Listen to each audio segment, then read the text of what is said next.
For the very first time this season, the Toronto Argonauts are officially home. Yes, it has been 10 long weeks, and the Double Blue finally get to see their fans at BMO Field. It's Toronto and Calgary kicking off week number 10.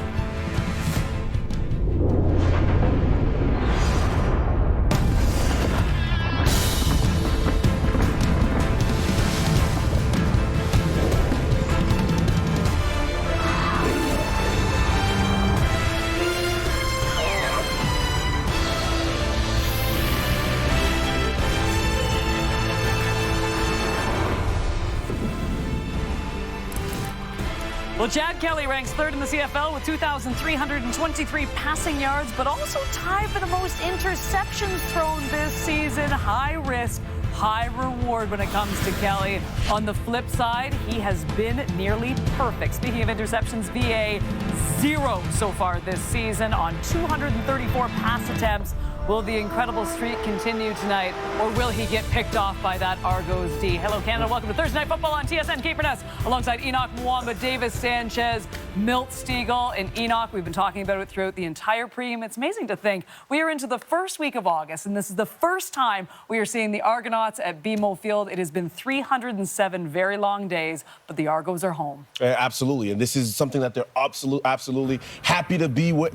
And when you look at a team and an organization, there's only few people that probably know this name. Melissa Frith, she's been the one that's been handling logistics and operations for this team as they've been on the road. But Chad Kelly, the work that he's done, especially on the road for as long as they've been, I mean, he's had 300-plus yards in 5 of his last 7 starts this season. That is absolutely spectacular, and we'll see what he does at home now. You'll plug anybody for some free tickets. Come on, No, that's the one who's writing this check. Remember, she's writing this check. That's the name we saw on this check. You are shameless. This is disgusting. I knew I saw that name somewhere. I'm going to throw my landscaper here in a minute.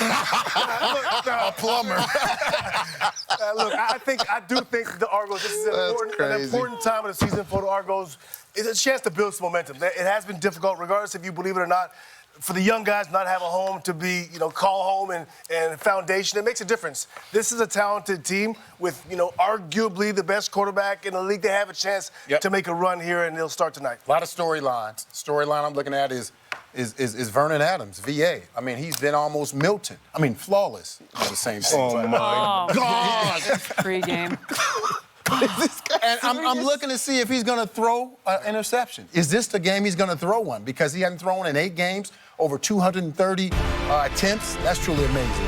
Just like to give a shout out to my accountant, my lawyer, Melissa, take it. You thought Enoch was bad, then Milt made that joke. I want to give a shout out to my hairdresser. You don't got none, Milt. Let go. Never backing down, only made me strong. Just what I need. Saunders of Vancouver, BC. This is your chance to win big. Thanks to Save on Foods' $1 million touchdown to win. If the kickoff is returned for a touchdown, you could win groceries for a year. If 2 kickoffs are returned for touchdowns, you could win $1 million. Good luck, Kay. Let's get you to BMO Field. It's Marshall Ferguson and Paul LaPolice.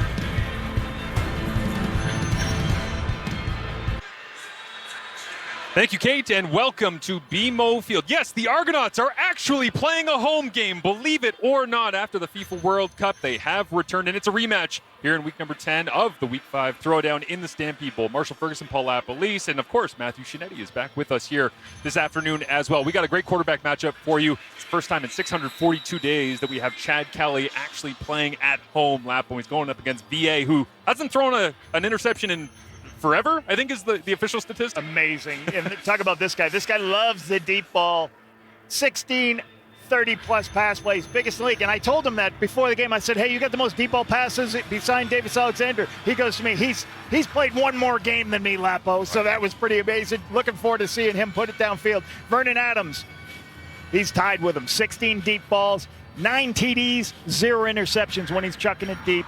That's the status of this game, watching these deep shots today. Dave Dickinson certainly believes that his team is trending in the right direction. He likes that they're becoming a 3-phase football team right now. He says it's not so much about grit, it's about complementary football. And finally, Mike Miller gets a chance to be a head coach and actually coach a home game. I love the quote that he gave us this week when he said, sometimes adversity kind of sneaks up on you. This year, we just saw it on the calendar. We knew how difficult the start of the season was going to be. It has certainly proven to be a challenge for Toronto, but their home has gotten some upgrades, and they are ready to play some home football in front of their fans for the first time in 2026 as we are underway. And the double blue going to make the big special teams tackle as Vernon Adams Jr. hits the turf against a team that he absolutely torched back in week 5. Yeah, 6 touchdowns, 1 rushing, just an amazing game. You and I both did that game, and just watching his ability to take the quick, deep throws, short throws underneath, and how he's protecting the football is the biggest thing. You know, we love the touchdowns. Talking to Dave Dickens, he's like, I love all these touchdowns. Biggest thing is protecting the football. That's how we can win. And it's not about running the football. Last couple of games, they've been chucking the football, and the run game has been complimented. Been playing with a great amount of patience and presence as well as they hit the ground attack. Dedrick Mills gets the first touch of the ball game. He's surrounded by this Calgary offense. 7-year veteran Zach Williams. Coaches speak so highly about him. Versatility, physicality. He's been a consistent starter at that left guard spot. How about this guy? Dejon Brissett comes back to the home he used to be. 5 years for him as an Argo. 17 touchdowns in his career with the Argos. Last week, 6 for 109 and a touchdown. Digs in on 2nd and 8. They've been able to avoid this down and distance much of the year as the pocket gets pushed right into his lap, and Vernon throws a strike to the outside as DeVaris McFadden lays the lumber on Jalen Philpott, who hangs on for the first down. Nice throw to the wide side of the field. You have a clear out route on the outside, and then you have an underneath route breaking to the sideline. VA's just watching the outside. The coverage lifts. I can throw out to Philpott. That's a tougher throw than you think because it's so far to the wide side, and you locate it perfectly. Runs for the first. Nice start. On time, on target is Vernon to get things going here in Toronto. Is this one almost intercepted and probably should have been. Deshaun Amos almost had it. Vernon goes back to work against this Toronto defense. This guy's not listed as a starter, Marshall, but he was on his couch 2 weeks ago. Sean Lemon shows up, gets 2 sacks in his first game back. Cameron Judge returns after an injury. He's got 12 defensive tackles, missed the last 2 games. And Benji Franklin leads his team with 2 interceptions. Can he crack Vernon's code? Love watching Benji Franklin play the game. VA once again up against 2nd and 10, 4-man rush, and it's Lemon chasing around the backside. VA feels it and then has to go lefty and pitch it away. It's incomplete, and it's behind the original line of scrimmage, so it will be intentional grounding. Yeah, this would definitely be intentional grounding. You can throw behind the line of scrimmage. There just has to be an eligible receiver there. If it has to grounding, Calgary number 3. 3rd down. So the only way you can see the ball at the minus 45 here as we roll this, guys. Okay, it has to be. You have to have a receiver behind the line of scrimmage. You're going to throw behind the line of scrimmage. Anything else, you just got to get across the line of scrimmage. Okay, obviously that one didn't. Draws the penalty. They'll kick it away. Ironic that VA had one of his last touchdown passes in week 5 against the Argonauts with what? His left hand. That time he has to try and chip it away. Takes the flag and a 29-yard punt as well. Chad Kelly, great starting field position as he comes home. The Argonauts quarterback at the controls for head coach Mike Miller for the first time here at BMO. Argonauts in week number 9, but back in week 8 against the BC Lions. Unusual performance, I would say, despite the high completion percentage. Yeah, that's great. 197 yards, 2 touchdowns. Well, obviously he would have had a lot more if it wasn't for that hit where Darnell Sankey was fined for up high, and Chad Kelly was dealing with a neck injury, but feels healthy, ready to go after the bye. Yeah, looked great throwing, warming up before the game. Talked to him before the game. Wants to protect the football. They hand it off inside, spinning backwards. Ball came out, and is it live? Damon Webb has the football, running away from Mackay Pope, and Damon Webb brought down inside the 5 on the very first offensive play here at home. The Toronto Argonauts give it away as Sam Hicks had the carry, and had it popped loose before whistles blew.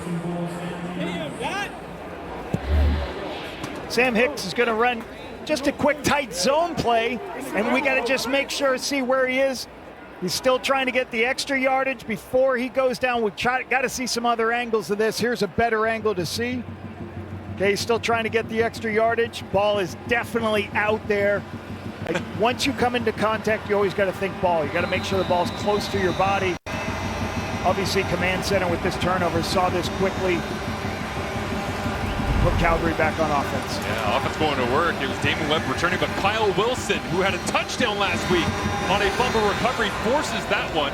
He also had a forced fumble in the game against the Hamilton Tiger Cats just down the road, as the inside run goes close to the goal line, but not a touchdown. We talked to him this week, and he did say that on the return touchdown he had, Kyle Wilson, he said, my body felt different than it ever has before. And I thought, man, that makes me think that he's now addicted. He's going to have like withdrawals if he doesn't end up in the end zone against you. Well, one of the things talking to defense coordinator Bob Slowick, he talked, we got to do things better. We got to play. We got to simplify our stuff so our guys can play faster and make plays.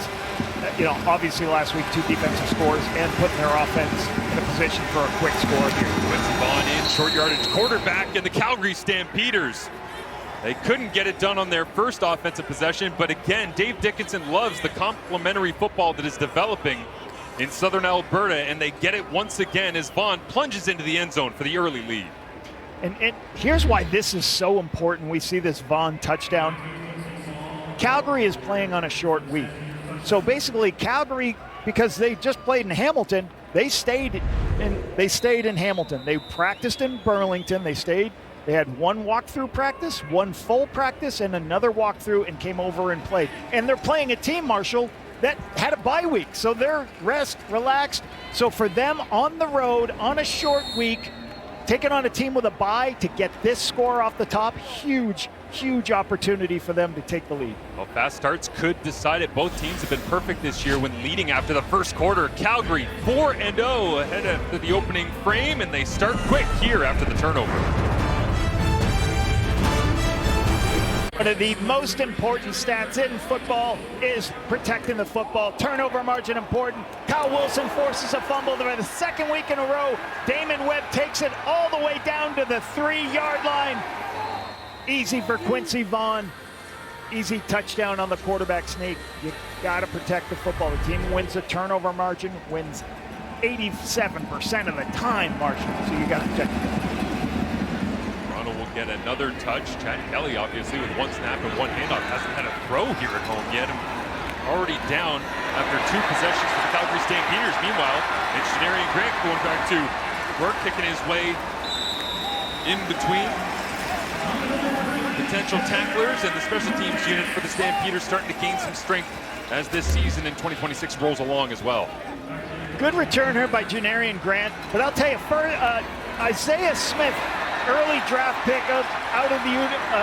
early draft pick for this Argonaut team, had a great block. He drilled his player 15 yards downfield to open this one up.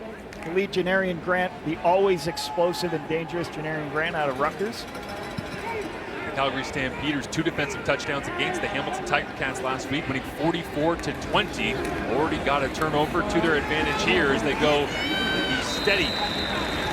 Handoff is that is Smith getting the touch for a gain of 7. Here's the rest of the Argonauts offense. Dakota Shepley comes back in after missing a couple weeks ago against BC. The physicality has returned to this O-line. And again, DeMonte Coxey, most targeted receiver on this football team, and leads this team with 13 second down conversions. When they need a first down, they go to this player, DeMonte Coxey. Kelly looks to throw for the first time. Pump's got lots of room, and he'll cross the 55. And That's an early slide. It gears it down. Oh my goodness, he's watching last week's film. You know what? I'm going to start sliding earlier, Marshall. What do you think of that? Yeah, Stamps defense didn't get a chance to touch him. Here they are. Clarence Hicks, 5 sacks, tied 4th in the CFL. What's the plan for him? What is the Argos going to do to slow him down? And we've already talked. Kyle Wilson's he had a fumble recovery for a TD, forced a fumble, and already did that tonight. Zy Alexander, 4 interceptions this season, 2 of them against the Toronto Argonauts in Week 5.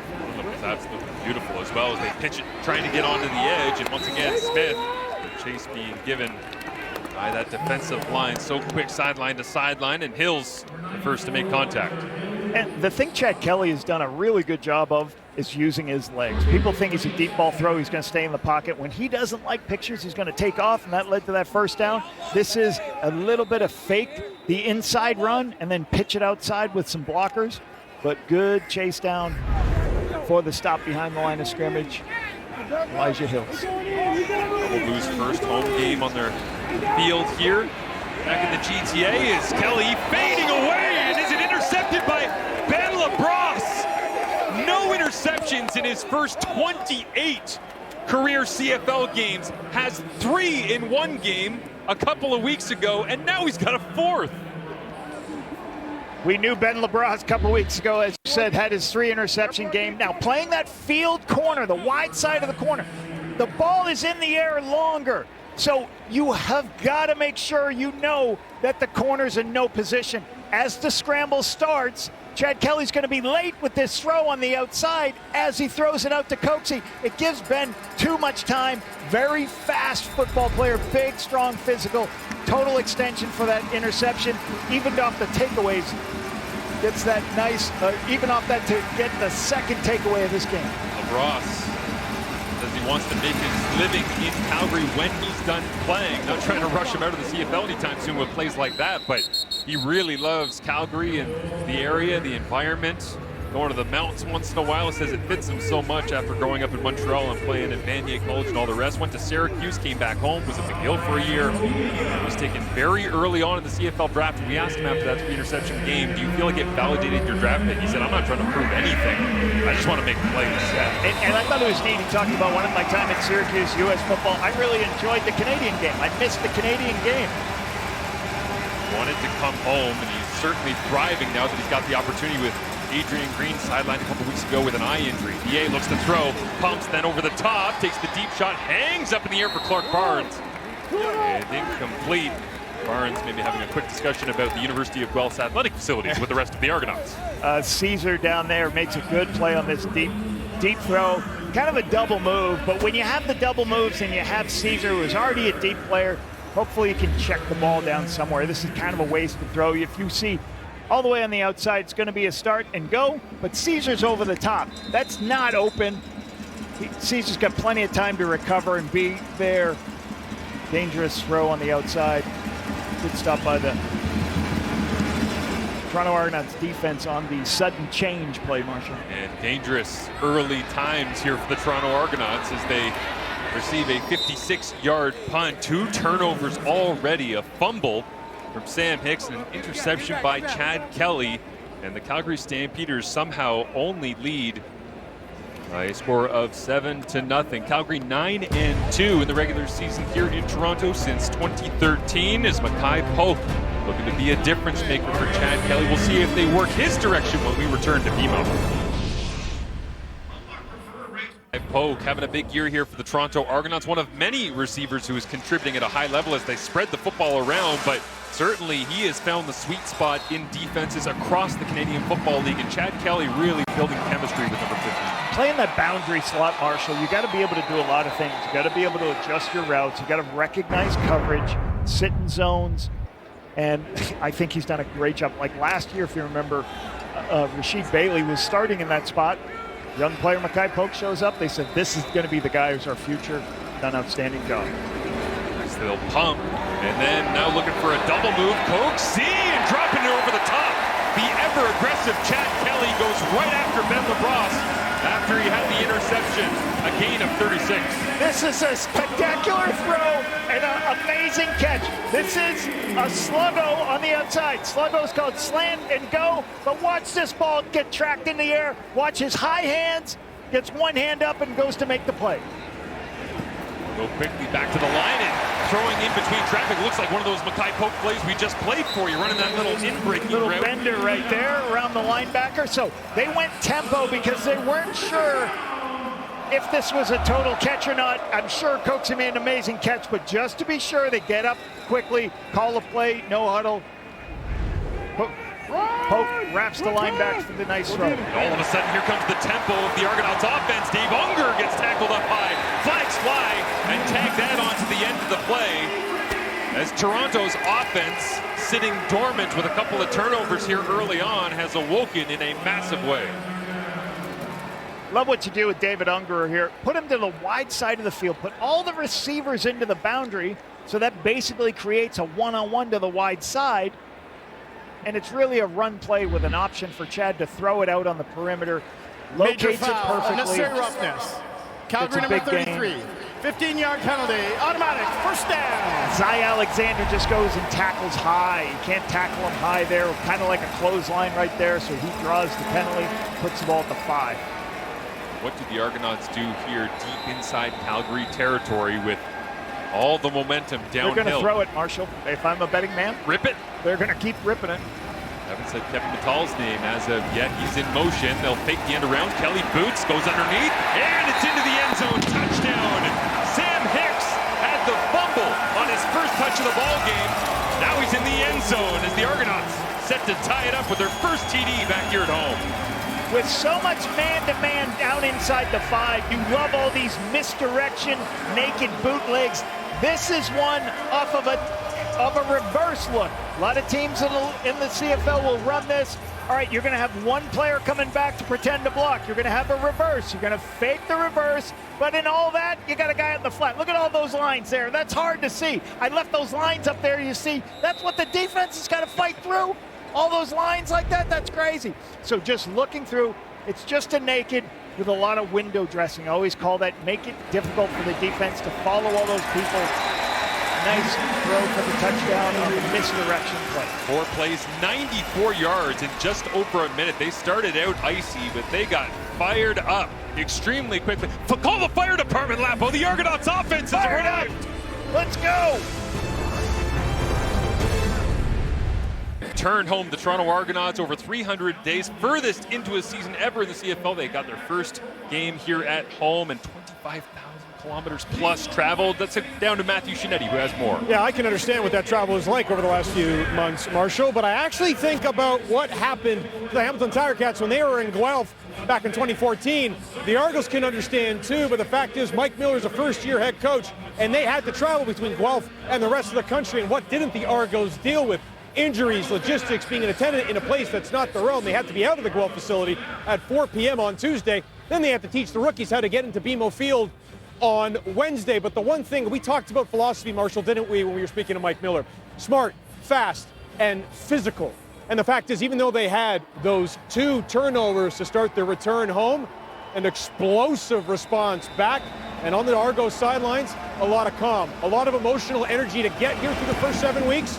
But it feels like the Argos are ready to roll, Marshall. Yeah, you know as well as anyone, Matthew, as we see the return here from Tyree McAllister, the number of times that the Argonauts and their offense, it seems like, well, the game's kind of getting away from them. 3 plays later, touchdown, right? That's who they are. And if you remember, we did a game earlier in the year and we talked to Flo Remolade, now in Calgary, and he just said, hey, when I played with Chad Kelly, we knew as long as Chad's on the field, we've got an opportunity to win the game no matter what's happening. So that he provides that confidence. You see that drive downfield for the touchdown. I'll tell you the other thing that they came home to, GTA is swampy, man. 25 degrees right now, feels like 34. That's not rain on Shinetti down there. It is hot. Down at field level here, the grass at BMO, soggy from a storm that rolled through a little while ago, but somehow 0 wind right now. Great conditions to throw the football if it is dry for Vernon Adams Jr. as it bounces off the hands of Quincy Vaughn incomplete. And one more point about the Argos. You talked early on about, I talked to their coaches about it. I said, well, how was it? Was it a logistics nightmare? And some of the guys actually liked it. Some of the players are like, you know what? We didn't have to fight through the traffic to get into our facility at BMO Field. We knew the consistent practice field we were going to be. It kind of, some teams can bond very well in those situations, Marshall, and those are great opportunities. And again, the biggest thing for your coaching staff is, hey, it's out of our control. Let's just do our best to win our games. Defense trying to dig in and answer some of the turnovers created by their opponents today as Vernon Adams Jr. in trouble, and he'll just take a seat. And Ralph Hawley, the closest man, who will get credit for a sack. Big 99 in the backfield, but that one all over the place for the Calgary offense. So it's a little bit of penetration here that starts Vernon moving. Sonia Tawai, he's the one who creates that. And for 2 series in a row, we've had some movement on the defensive line that it really forces Vernon to get off his feet. You're always just trying to get a quarterback determined off his spot. He wants to drop back, be at 8 yards, make that throw. You're moving him off his spot. Can't get look downfield. 56-yard punt, and the special teams coverage is excellent from the Calgary Stampeders.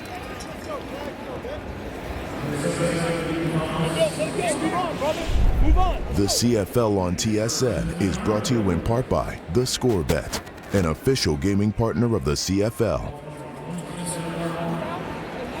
Toronto Argonauts with the football in their possession. This offensive line looking to carve out some space for the running game, leading to play action, misdirection, that being the story of their last quick 4-play touchdown drive as Kelly fakes the run and then off the mark, trying to throw Dave Ungerer open away from Ben LeBras, who's getting all kinds of targets here in the first quarter. I'm not sure what just happened here, but if you watch right here, left guard Ryan Hunter just kind of lets go the defensive lineman and gives Miles Brown a free shot on the quarterback. Probably prevented the accurate throw to David Ungerer. You don't like your offensive lineman getting to the second level in the pass game? Probably not. And if you're going to do that, you better have your tackle there to block the B gap. Somebody block the B gap, please. A little discombobulated outside of that one big touchdown drive as now Kelly throws into a hole and it's intercepted. Anthony Johnson. It's the 3rd Argos turnover of the first quarter.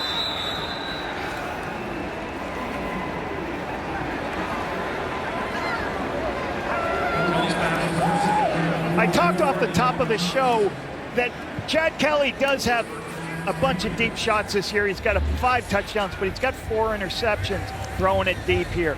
There's a lot of guys congested downfield here. You've got a flood route with a lot of people, and he tries to throw it over too high. When you try to throw it over a linebacker to get it to Coxie, you're trying to spot it perfectly, and then if it goes too high, you got Johnson right above it. You just sometimes got to have the check down throw. It's just too high over Coxie, trying to get to Coxie. Coxie's covered, too difficult to throw. Sometimes you got to get a check down. Another turnover here. Toronto is challenging that there was pass interference on the play. We'll review the play. I wondered what kind of Argonauts club, to Matthew Scinetti's point about coming home just a few minutes ago, would appear here in this first quarter, because he talked about them even in the pregame being, they basically go to campus at Guelph and then they go their separate ways, and then they have to reconvene, and then they have to figure out logistics. And then when you're doing all those things, Labo, you've been a head coach in this league, it's hard to just do the basic X's and O's and feel like, oh, okay, I know where the sticks are here because I'm used to playing on this field. Yeah, they certainly come out of this bye doing a lot more than just getting rested and relaxed. You watch this all 2-4. You're basically trying to get Coxie right into that space. I'm going to draw that. And again, there's just people covering the deep ball. I'm not sure whether he's trying to get to Coxie or the deeper player, but when you look there are 4 players in that space. You've got to throw your underneath check down when they put too many people in that spot. You see Coach Miller sitting there talking about, like, here you go. You can see this is a vertical stretch in the middle of the field. Okay, right there. There's the number 1, there's the number 2, but you have an underneath throw you've got to make sure you can take, instead of trying to force it over the top of those people.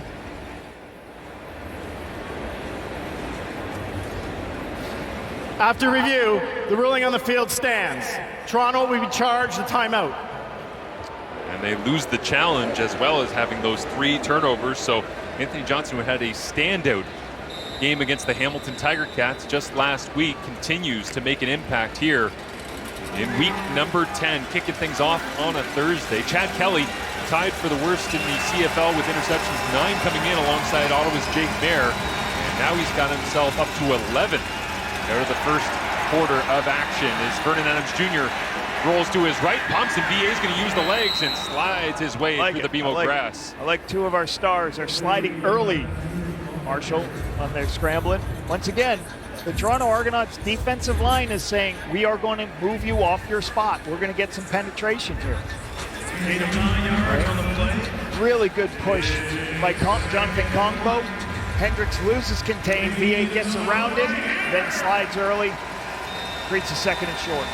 Bringing Quincy Bonu has the touchdown for the Stampeders earlier on this game, and he pulls his way through the line of scrimmage. And I think hidden by the fact that the Argonauts have turnovers, Calgary's getting short fields. Vernon Adams Jr. is 1 of 4 for just 10 yards at this point here in the end of the first quarter, after having a pretty slow statistical game against the Hamilton Tiger Cats as well. So Toronto's defense, while it's being overshadowed by their offense, giving away the football, is actually doing a good job against BA, who's been explosive this year. Yeah, I mean, they're not on the field for those turnovers. So, and then they get placed on these short fields. Ball at the 3-yard line. You see Greg Quick, their defensive coordinator.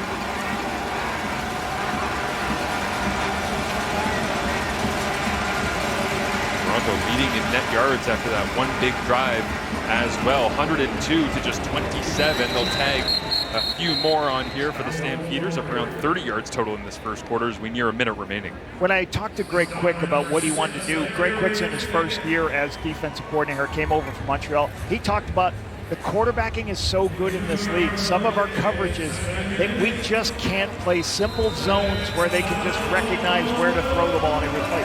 We need the quarterback to hold the ball just a little bit, and that gives enough time for the defensive lineman to get home. Really talking about his D-line, need that one extra bit of timing so the quarterback can't get his first read. And it's showing up tonight. What's coming from the Argonauts? BA rips this one to the back of the end zone, and it's not enough. Couldn't get enough mustard on the rock. And Vernon Adams Jr. has finally thrown an interception. The streak will end at 299 passing attempts. What a crazy number that it ends at 299, first of all. Just a little underthrow here. He's taking the one-on-one on the outside, but Benji Franklin's there. He recognizes early. The biggest thing for the DB, can I get my head turned around, and then can I high point it? Once you get the ball in this situation, you see the ball up in the air, the DB just turns into a wideout, and can I win the jump ball? Tevin Jones, no position to make even a play on it. It's a little bit underthrown. Great play by Benji Franklin, going up and get it, playing receiver. Chad Kelly with another opportunity here, gifted by his defense. Dave Unger makes the grab, tried to cut back to the outside. And I guess the strange black magic of this whole situation is 307 days since the last Vernon Adams Jr. interception. We're here for the Argonauts in their home game. 307 days since. All right, let me repeat that. 307 days since VA threw an interception. 307 days since the Argos played at home. Kind of weird, spooky stuff. Halloween here? Yes. Chad Kelly throws underneath, complete on second and short. Nice catch by Mackay Polk. It's 2nd and 2.5. Let's throw a hitch. Right? This is what this team is.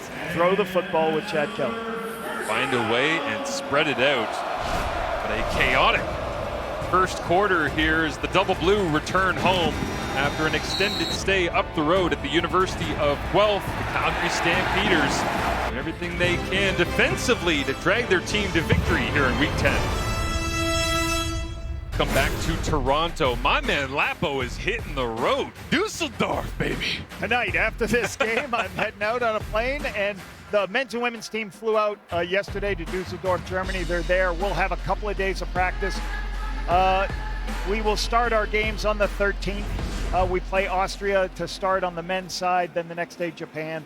You got to win first or second your bracket to move on, and then go from there. And 2 Olympic bids are given out this season. The United States already has theirs because they're a host city in men's and women's. And then basically the next 2 highest seeds. So you can see we're with Austria, the 2nd-ranked team in the world. Our first game, Japan, Canada, Nigeria. All right, the winner will play Group A. So we're looking forward to playing. We're pretty excited. We had a good 3-day training camp last week. Chad Kelly looks to throw, and he'll fake it twice. Why not? Slide down in front of Kyle Wilson. I would too. We already forced a fumble in this ball game, but exciting week for you in the team. That's great stuff, and looking forward to seeing how the results go. We'll be following along closely. Yeah, been a lot of work. We have a huge staff that's gone out to Dusseldorf to help the players get ready and prepared, and we're excited. some CFL names you'll remember: Daniel Peterman, Michael O'Connor, Marc-Antoine Dubois. So we've got a really good roster, and we're going to go compete for a goal. You have half my university receivers. You just Daniel Peterman. You just got a much better quarterback. Yes. Yeah, that should be good for them. Then that some guy named Marshall something.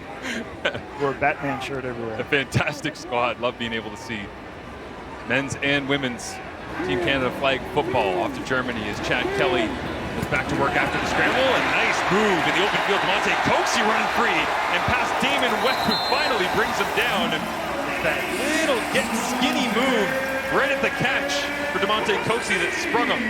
So the vision and the timing that Chad makes this decision on throwing this ball on the outside. What's going to happen is there's a post here and everybody stays in on the post. Where's the one-on-one? On the perimeter. He sees it immediately and throws the one on the outside. Hendricks throw by Kelly that was almost tracked down by Derek Longfried, who is a very tall and long linebacker. Almost reached that one, but the Argonauts make something out of nothing, and Kelly trying to communicate his frustration there as the rain, you can see, continues to fall here in Toronto. Yeah, just how quickly he makes decisions on a play 2 plays ago. Finds where the one-on-one is and then locates it, and he throws it early enough. That's why Coxie had the extra yardage. When quarterbacks throw the ball on time, that's when yak yards come. If you're late, it's catch, tackle. He's seeing basically the one-on-ones on the perimeter. Kelly sends the receivers in motion, empty it out, and flicks it underneath, and it's Mackay Polk somehow turning what looked like an intended design tunnel screen into a reverse, and Calgary's defense, Bob Sloak all over. RJ Moten's been getting a ton of reps the last couple of weeks, and he makes the play there. Yeah, quick screen pass, trying to keep it safe, I think, here. You're in close field goal range, so they called a middle screen play. Didn't get a lot of yardage on this, but they're kind of protected, make sure they don't take the sack, and they still get good yardage here. Some of these middle screens, it's just, I don't like calling them, Marshall, because the D linemen are just so athletic in the middle. Put the screens on the perimeter, don't put them in the middle of the field. Up and getting pushed, missing to the right. Toronto will not get the triple, and now a dangerous return man as any in the CFL. Tariq McAllister, good job in coverage down the field, being able to make sure that McAllister does not get away. Kassar with a great tackle, great special teams tackle there. The former linebacker now playing fullback for the Toronto Argonauts. A little bit of everything. Former Carleton Raven Vernon Adams Jr. in a tie ball game here, early second quarter. Fisher Investments Canada stat of the game, and it is the stat really of the entire season, I would say at this point, that we have been tracking. Davis Alexander being able to have that all-time consecutive pass attempts record without an interception, and Vernon Adams Jr. was chasing him. I don't think that Darian Durant was going to catch him anymore. So it was only VA for right now that was threatening, but that of course ended just a few minutes ago. Yes, that's the stat of the game. Fisher Investments, if you made that investment of maybe a little wager that he would go 300 without an interception, would have made a lot of money. Bad beat though to go 299. Just shy as VA starts a new streak, because you always talk about Lapo here having the board, and now he gets pulled down from behind. And that was a bit of an wary about getting pulled down from there. How he is good, got right up. And Dwayne Hendricks. Once again, really good push from the front. You see Hendricks here. If Ralph Hawley's mixing in. And again, the width of the pocket is designed by the tackles, but the depth of the pocket, you see Hendricks driving Chris Fortan back. The depth of pocket has to be created by the guards. And when you have big defensive linemen, Ralph Hawley, that can create a vertical presence, puts the quarterback in an uncomfortable position, Marshall. See Ralph Hawley and Dwayne Hendricks getting home. How about Sean Lemon still disrupting at his veteran status? As they screen this one out, big collision, but rolling through it is Dietrich Mills. And it'll be third down, comes up about 4 or 5 yards shy of the sticks. Safe screen pass. Don't want to turn the ball over backed up. So, simple pass. Try to get the first down yards. If you don't, help your defense. Punt it away. Live to recover after the loss of yardage. Hard to convert on those second and extras. about to say this is a significantly different game than when these two teams met in week 5 because Calgary scored 58 points, but they only had 8 in the first quarter. That one is now Janarian Grant free, runs through 2 tacklers. It's a race to the end zone. Grant wins it. Touchdown Argos.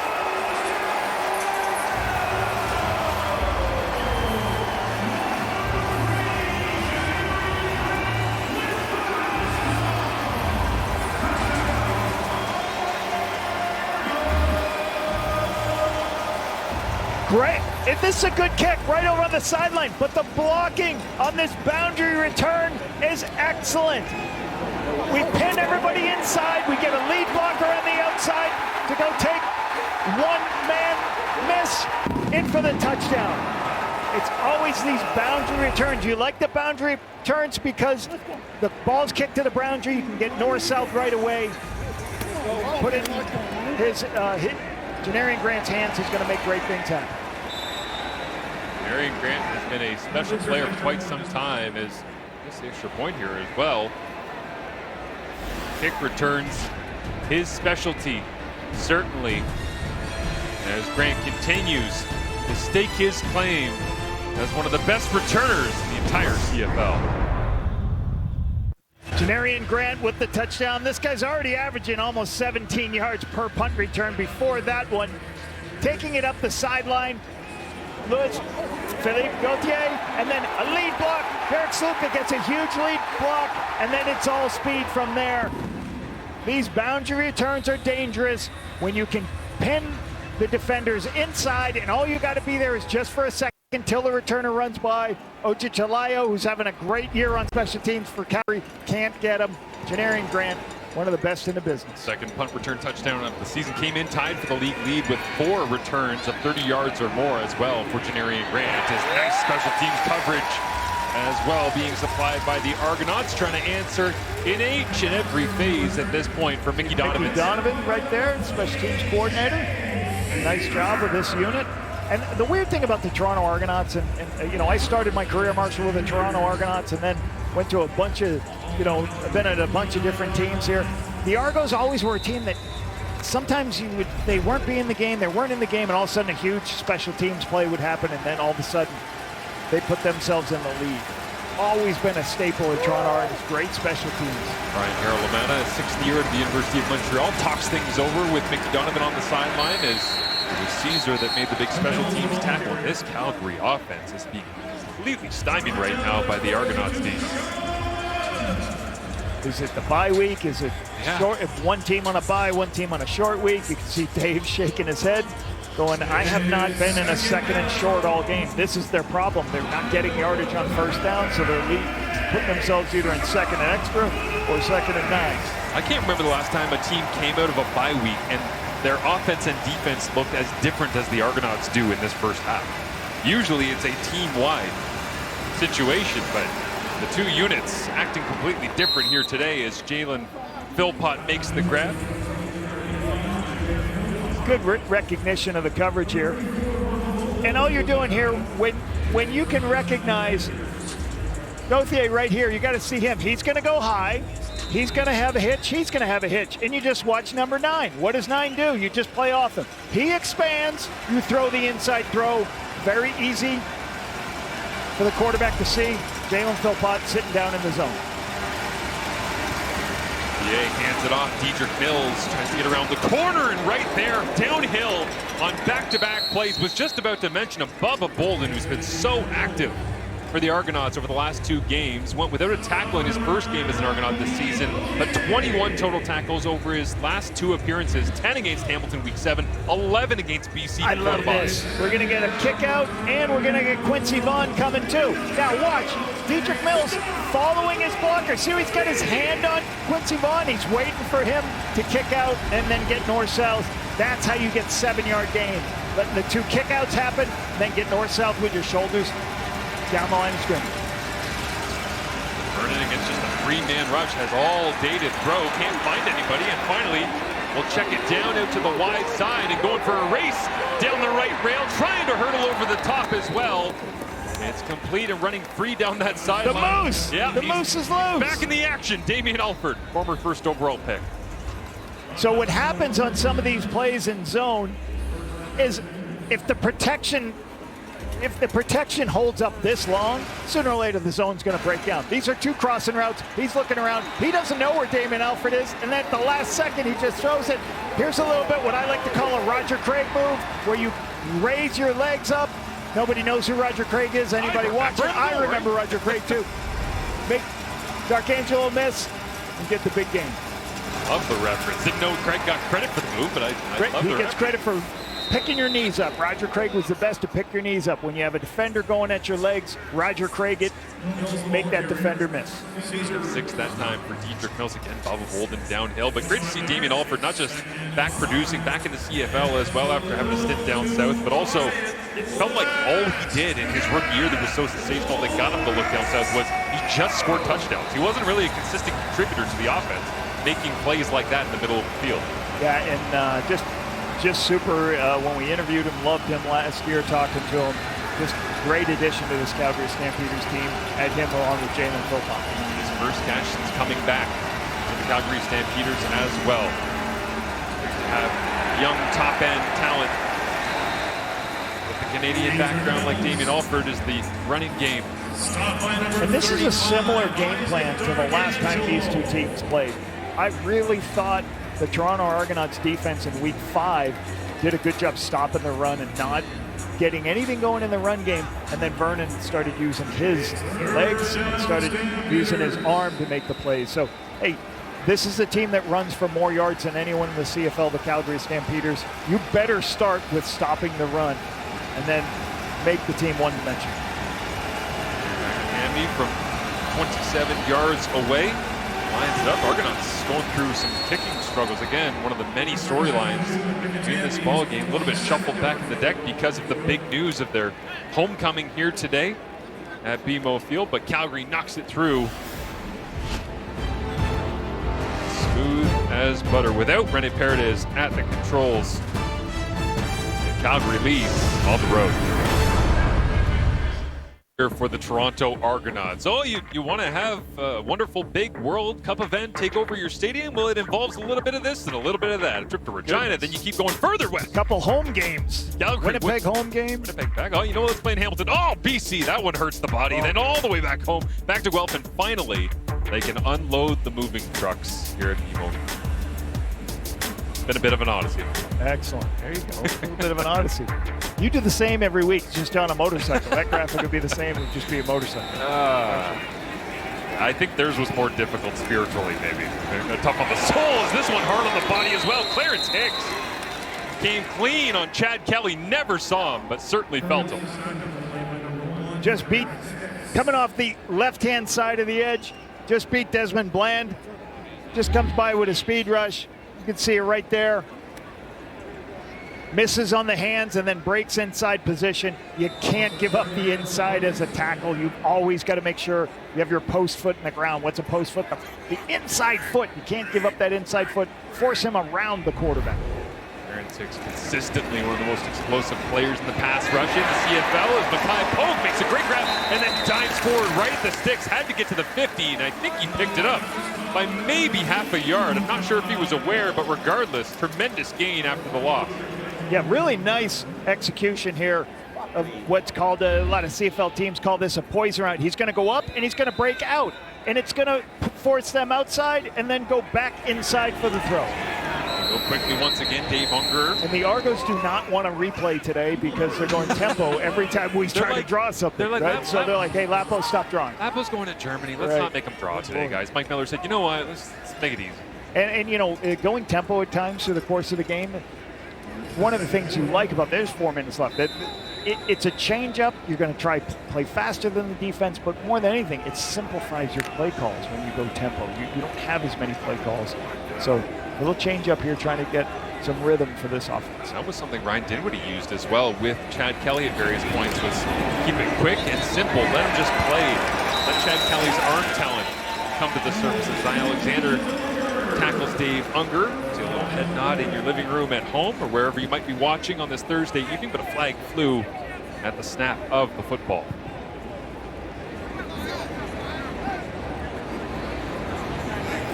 Offside, Calgary number 25. That penalty will be declined. The result of the play is a first down. You can see the respect the Calgary Stampeders have for Chad Kelly, his arm. This previous play, David Unger is in a man coverage position with Zy Alexander. Bob Sloak saying, hey, we're gonna force man coverage. They played man coverage across the board.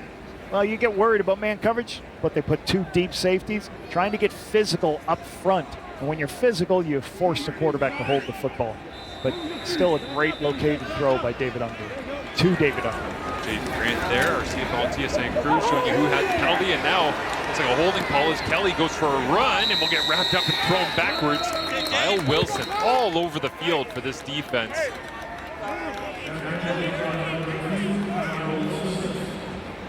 When quarterbacks break contain and take off. Holding, Toronto number 62. 10-yard penalty, remains first down. Ryan Hunter draws this foul. Just basically what happens is as the quarterback starts to scramble, Ryan Hunter thinks he's 7 yards. Let's see Ryan Hunter right here.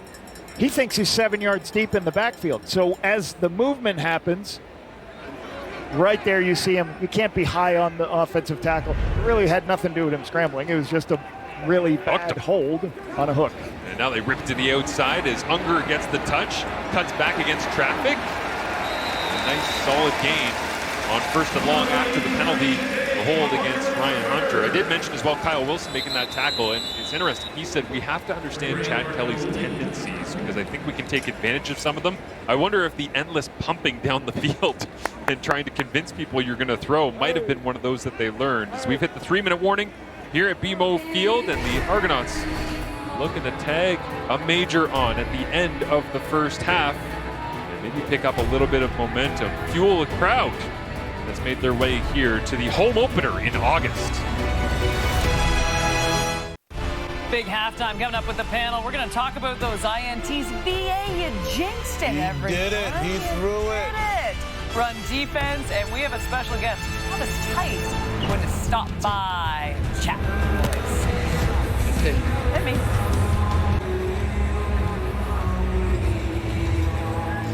Thank you, Kate. Yeah, the Special guest. The rare BA interception. Yes. He's a special guest in the studio. Is it Rennie? Find out coming up. 3 minutes time. Oh, and this one's going to go against Clarence Hicks. Just to be a good teammate. A good smile by Clarence Hicks right there. Yeah, I went early. Offside, Calgary number 1. 5-yard penalty, remains second down. And after they had that loss on the holding call at 1st and long, they got half it back. You're not supposed to go that early. I love that Charles Wiley said, you know what? Here's why he went, though. If you saw Kevin Mittal right next to him, he started to run up with his waggle. He went off the waggle, forced the offside. So he's got to keep an eye on the ball, not the receiver outside it. Four-man rush, and Kelly gets it away to the outside on the money. They do convert. Monte Coxie makes the grab, and you go back before the 3-minute warning, and that is a well-earned chunk of yardage back after. You have all kinds of different reads, Marshall. You have down-the-ladder reads, horizontal stretches. Chad Kelly might be the best at what's called an inside-out read. If the inside slot's covered, I'm taking the one-on-one on the outside. They go quickly once again. Kelly rips this one, and inside out, you talk about it, right on takes cue. The inside now. The inside's open, he takes the inside throw. So good speed, processing skills by Chad Kelly. And again, what I love is in this game, he's got two big scrambles, keep drives alive. So he takes this. This is quick game. They run hitches. He's not going to take a drop because he's already in shotgun. Just catch it without the laces and then locate it to Pope. Nice catch by Pope, so a little bit behind it. Amazing when you see it in slow-mo. Chad's eyes weren't even there before his throwing motion already started. 10th play of the drive here. As Kelly has 4 receivers to the left, he goes back to the one on his right and vertically. They love to go to DeMonte Coxie. Couldn't split the coverage of Jaden Grant and Ben LaBrosse. And you're going to get this from Chad Kelly. They basically put 4 receivers to the left into the short side to try to get a one-on-one on the outside. And they did have 2 players over there, but Chad sometimes just going to trust his ability to throw in tight windows in between two players. You can see this throw right here. It's just very, Jaden Grant's right there, LaBrosse is right there. That's why he has thrown some interceptions, but he's made some great throws. The touchdown's doing the same thing. As the kick is up, and this time good. Brady Lister, St. Thomas, Ontario, knocking it through the uprights. Get ready for the most anticipated series of the summer. From DC Studios comes Lanterns, the gripping new murder mystery inspired by the iconic Green Lantern universe. Streams August 16th only on Crave. I believe there's more than one Green Lantern if you have the ring. Multiple people have the ring. Really? They can be the Green Lantern. Yes. And how does one acquire the ring? Don't know that. I'm not a DC comic person. I'm more of a Marvel comics person. At Paul Lapalisse on social media is where you can educate Paul. And those guys have rings. Yes. Banners flowing gently here in the breeze at BMO Field. This one almost, maybe if it wasn't knocked down, Eric Brooks could have been intercepted. A little early on this throw. I wish Vernon would have held this, because I think Eric Brooks would have had great opportunity in the middle of the field. They went to an empty protection. You go spread everybody out, and then you run a little option route. Wish you could have held it a little bit longer, give Brooks an opportunity. That would have gone for some yardage if they were able to connect. Caesar was ready to field the punt. He's headed straight between the 2 and the 8 on his uniform, and Brooks didn't get a hand on it. Leaves 2nd and 10 from their own 40-yard line, trailing by 6. And VA finds an open receiver, waiting for it. And Clark Barnes able to keep it off the turf in front of Bubba Bolden. I can't tell you how great a catch this is by Clark Barnes. He's running away from the football, and the ball's low, and he ends up having to pick it up off the ground. This is a corner out to the wide side of the field. You can just roll it, guys. And he sees the defenders too far inside that I can go make this play. If you roll that catch back, this is spectacular right there. To be able to make that catch as the ball's going down with your hands down, that's a special catch by Clark Barnes. And Bubba Bolden keep punching at it. At the same time, your hands are awkward, your body's twisted around, they're swiping at it. This time they just keep it simple. On the ground, Dedrick Mills right in between the tackles, and he spun backwards. Thought he might have had just enough daylight to spring that one for a major. I think I've done 4 Calgary games this season, Marshall. I think they've hit a huge draw play in every game. So they got to keep calling. Pat Delmonte's got to keep calling this play. You fake on the outside, let the pass rush get upfield. They've had issues with the pass rush. Get the draw play going. Make big plays downfield. And they go tempo once again. Jalen Philpott, and he hasn't had huge production here today as he takes another wallop from Caesar. But he's been hanging on to the football despite contact. Minute 29 remaining. Now you start slowing the ball down. Now you're 2nd and short here. You got plenty of time with 1:26. What you're trying to do if you're Dave Dickinson is like, all right, I would call this squirrel. We're gonna squirrel away all the time left on the clock, okay, and then score a touchdown. Leave Toronto no time for 2 passes and a field goal.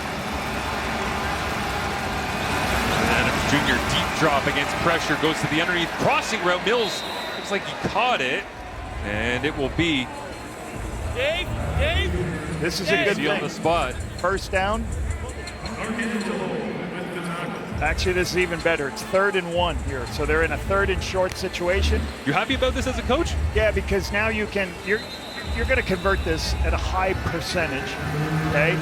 And then you're going to still run some clock down. You're going to keep Vernon on the field so they can go tempo after. But this takes more time off the clock. They're at the 5-yard line. You should be able to score with 51 seconds, no matter, get points. But what you're trying to do is take the points away from Toronto. Dave Dickinson with his 2 timeouts in the back pocket as well, sitting at 500 on the year, 4 and 4. Many people around the league feeling like Stampeders are better than their record represents as we begin week number 10 here tonight.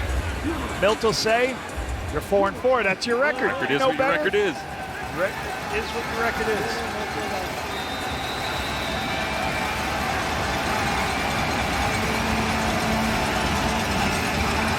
First and goal from the 6. Vernon gets to the left, escapes, has all the room in the world in front of him, and Vernon Adams Jr. had a rushing touchdown against the Argonauts in week 5. He's got another here tonight at BMO. The veteran quarterbacks in this league we're seeing use their legs less. Why? Because they understand where to throw the football, but sometimes everybody's covered. The Argonauts went all out in coverage. You can see everybody's covering, chasing people. There's nobody on this left-hand side of the field. Vernon recognized it right away. Breaks contained for the touchdown. Good drive, good response at the end of the half. You want to finish with 7. Don't give them an opportunity. Still a lot of time though. 37 seconds here for Toronto. Plenty of time for them to get. I can tell you're going into an international flag football competition. Oh, you got the game management down right now. We got our a little different in flag football, but for Mike Miller here, like as teams take the football now and get the football at the 40-yard line, it's so good opportunities when teams have great opportunities after a field goal. That's the one big thing. We got a touchdown right here, but like you go kick a field goal right before the half. If you've left any time, all you need is two easy passes, and then you're in long field range with kickers nowadays. Just watching this touchdown replay back, it makes me remember how incredibly difficult it is to play against a quarterback with the athleticism and the playmaking of Vernon Adams Jr. because he's not even really drifting to his right? He's just kind of bopping, and then all of a sudden there's angles, and he takes advantage of them. He's not as much of a runner that you're going to spy. And what a spy means is you take one of your guys out of the coverage, you take a linebacker, and you say you're just watching him the whole time. When he scrambles, go tackle. That's not Vernon's game anymore. But when he needs it, it's going to show up, and that's one of the reasons he's protected the football, because he can use his legs. And, has great vision to see when everybody's covered, I'm going to take off. So impressed every time we get a chance to talk to Vernon like we did this week. Just his maturity and the growth, where he's come from, where he is, being a leader of this Calgary Stampeders team, trying to make them a true Grey Cup threat as we head towards the second half of the season. The Argonauts somehow playing their first home game here and leaning on a couple of quick, explosive drives from this man, Chad Kelly. Chad right now 15 and 19, almost 79% completion. He's got 170 yards, not bad for Chad, 1 TD, but the issue is 2 interceptions. And the points off turnovers, 24-0 for the Calgary Stampeders against Hamilton just last week. So it's not a mystery that if Calgary gets short fields, they typically take advantage. And we know, set off the top, 87% of the time, the team that wins the turnover battle wins the football game. The Argonauts digging themselves a bit of a hole, but trying to make something out of nothing. Here is it's incomplete. Kelly was looking for Unger and LaBrosse on the coverage. Nice coverage in the back end, not giving Chad Kelly anywhere to go the ball, especially after he went ahead and scrambled on the outside. Let's see, go ahead and roll it, guys. If Chad goes here, David Unger is on the underneath, then he breaks in on what's called the dig route. As it goes in and then just starts to scramble, ball's just a little high. Good coverage by LaBrosse on the outside. Kelly 15 of 20 at this point as he loads this one up and then tries to fade it over coverage. Kyle Wilson was there, but Kevin Mittal waited patiently, laid hands on that one too. Great throw, once again, and out and then bent back over the Wilson, the linebacker. Great throw. Incredible catch by Kevin Mittal. That completion might give them a little bit of energy to try and take a shot here at the end of the half, and it will. They'll just throw it up for DeMonte Coxey battling with Anthony Johnson. It's incomplete. Right idea, execution not quite there. I don't love that call. Like you're right now, your kicker's sitting at a 52-yard field goal. So like you get 6, you get enough for one more play. Don't take the low percentage. Get 6 more yards on a pass play, so you can make your kicker. Doesn't have to take this 52-yarder right before. Wow. Good young new kicker. I would have maybe not taken the shot, given him a little bit more yards. I just heard Craig Dickinson as well on the sidelines just say very distinctly, take it out to Tyreek McAllister. Yes, don't give up any points. Waiting back for an opportunity to potentially return this one, and he won't get a chance. Brady Lister crushed that one. Lister's been a great addition for this football team. We have reached halftime. That's a big kick for a young player.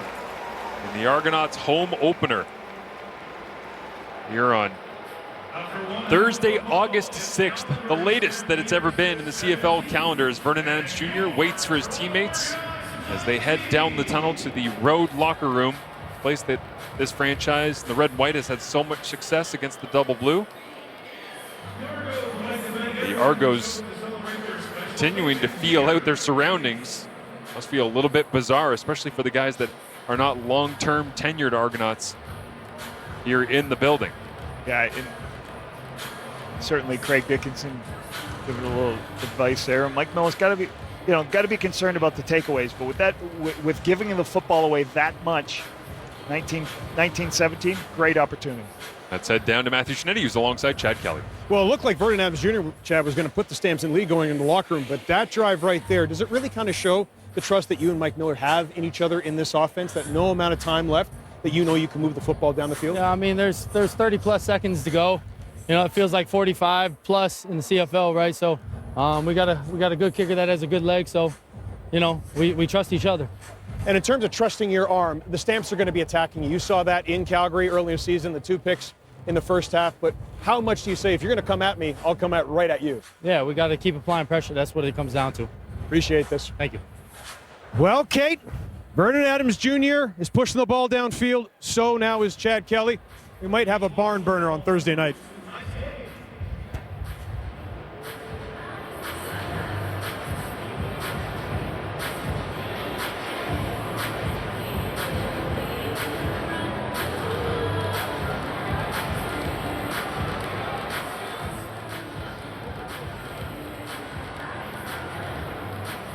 You know what's funny? He Sounds so said much that better. too when it happened, and I completely agree. If he would have got to 300, but that's all right. He can start a new streak now. As for Chad Kelly, though, we were just speaking about this before we saw him being interviewed by Matthew. He has a sneaky 197 yards, but the stats pretty much the same as we see each and every week. He's got that TD, but he's also got 2 INTs, as we say, risk reward, right, Chaz? Yeah, absolutely. And that's what you expect, and he's going to put up numbers, but you deal with the results. But we want to talk a little bit about the secondary play and real receivers fighting for the football. Mill, we talk about this often. If you want your quarterback to give you shots down the field, you got to fight for the football.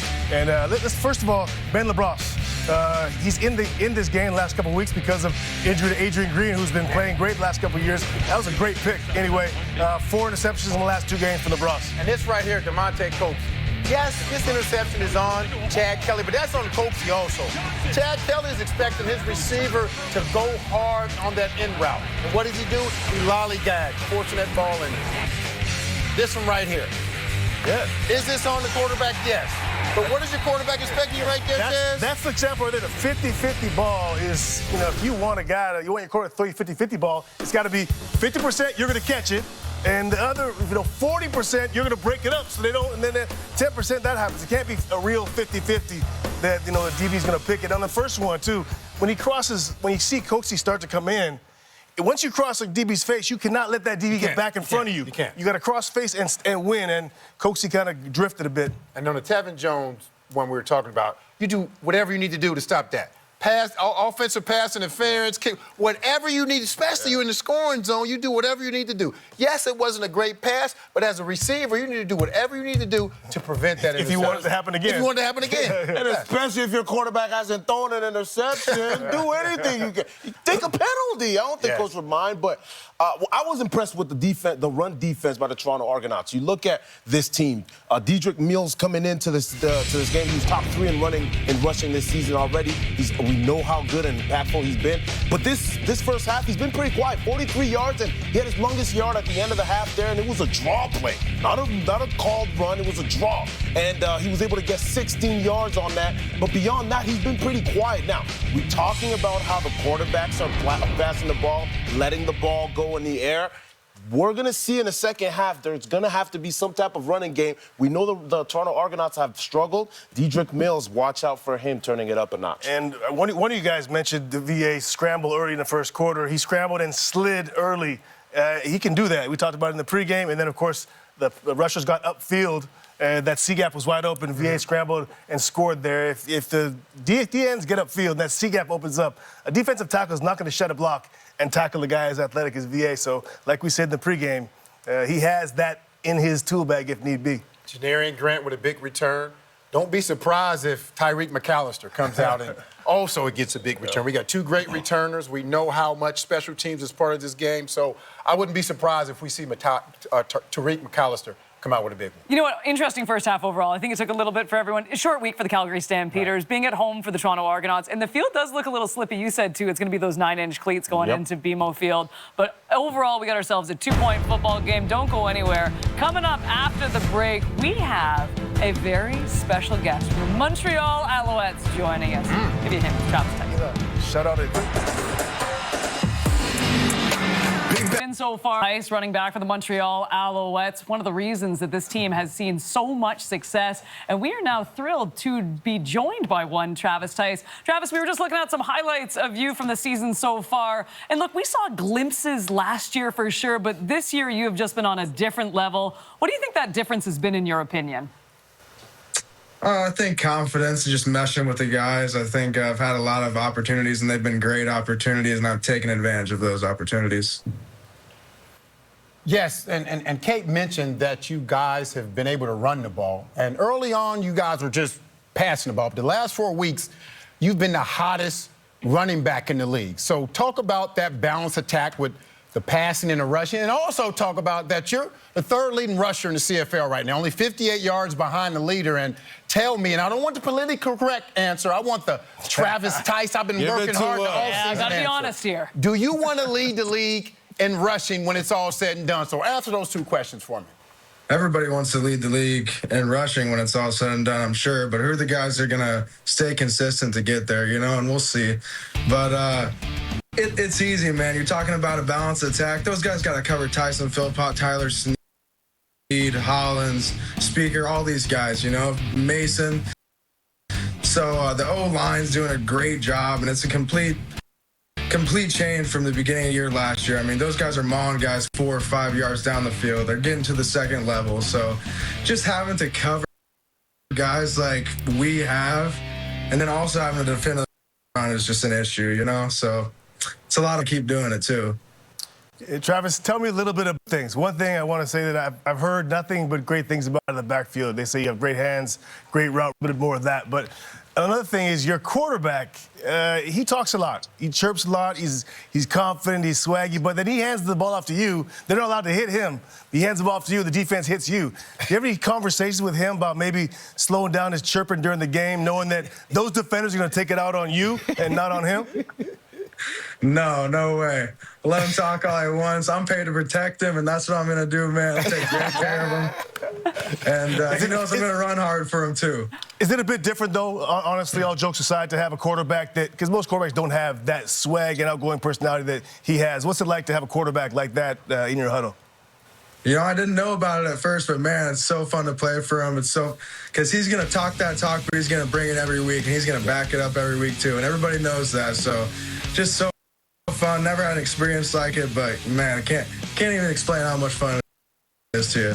Travis, let's stick to the psychological side. Talking about still getting to know Davis Alexander, and obviously on offense as well. But coming into the season, we were really talking about Travis Tice being such a big part or playing a big role for this offense. But now you are. What was the mindset? What has the mindset been like for you as you came into the season and now that, I'm that guy now?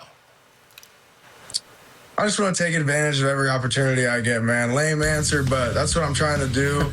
Every opportunity I get, I'm going to do it to the best of my ability, and I'm going to do exactly what the coaches are trying to get our guys to do. So, Travis, there is a massive game coming up on Saturday. I think we're looking forward to it more than any game in week number 10 here. You against the Edmonton Elks, who are the cream of the crop over in the West. What kind of importance does this game in week 10 have for you in the Alouettes?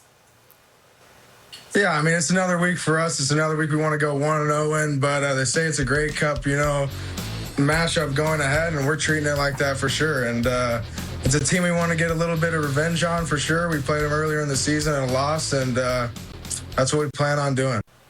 And finally, out of the 3 analysts standing beside me, Enoch, Davis, and Milt, who would look best in your mullet, I must ask? Come on, Trav. Come on, baby. Give it to me. I don't know if any of them can grow it. Am I the only one? You're not wrong about that. You're not wrong. Kate wins. The answer's Kate. Yeah. The answer's myself. All right, Travis, really appreciate the time, and good luck against Edmonton on Saturday. Yeah, thanks for chatting, guys. Appreciate it. Yeah. Thanks, Travis. Thanks. All right, weekend 10 continues on Friday night. We have Ottawa still looking for their first win of the season in Saskatchewan to take on the Rough Riders. You can see that beginning 8:30 Eastern, 5:30 Pacific. And then Saturday, it is a doubleheader. We were just talking about it. Edmonton taking on the Alouettes. Just a few tickets, by the way, left in Montreal. Saturday, 3 Eastern, noon Pacific. It wraps up with a little Saturday night football. Meanwhile, we got a great game down at BMO Field. The Argos up by a pair. We'll get you back there right after this.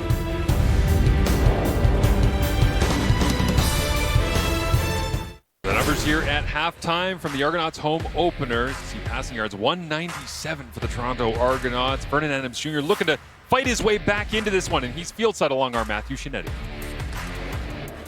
There was a lot of struggles, VA, trying to get those second and short. So how big was that play to Damian Alford to kind of settle the offense down a little bit and eventually help you guys get on the scoreboard just before halftime? Yeah, it was good, man. He kept playing. I found him late, and he made a play for us, you know what I'm saying? We had a good last drive there as an offense, so we try to capitalize, get 7. Defense is playing amazing right now, getting turnovers and stuff. I got to help him out. I got to hold up my end of the bargain. You had that touchdown going in. How important sometimes do you just say, hey, listen, I'm going to take the play on my shoulders and go and make it? Yeah, there's nobody really there, and, I just scrambled. Like I said, I just got to play a little bit better for my defense and do what we can to get this win, man.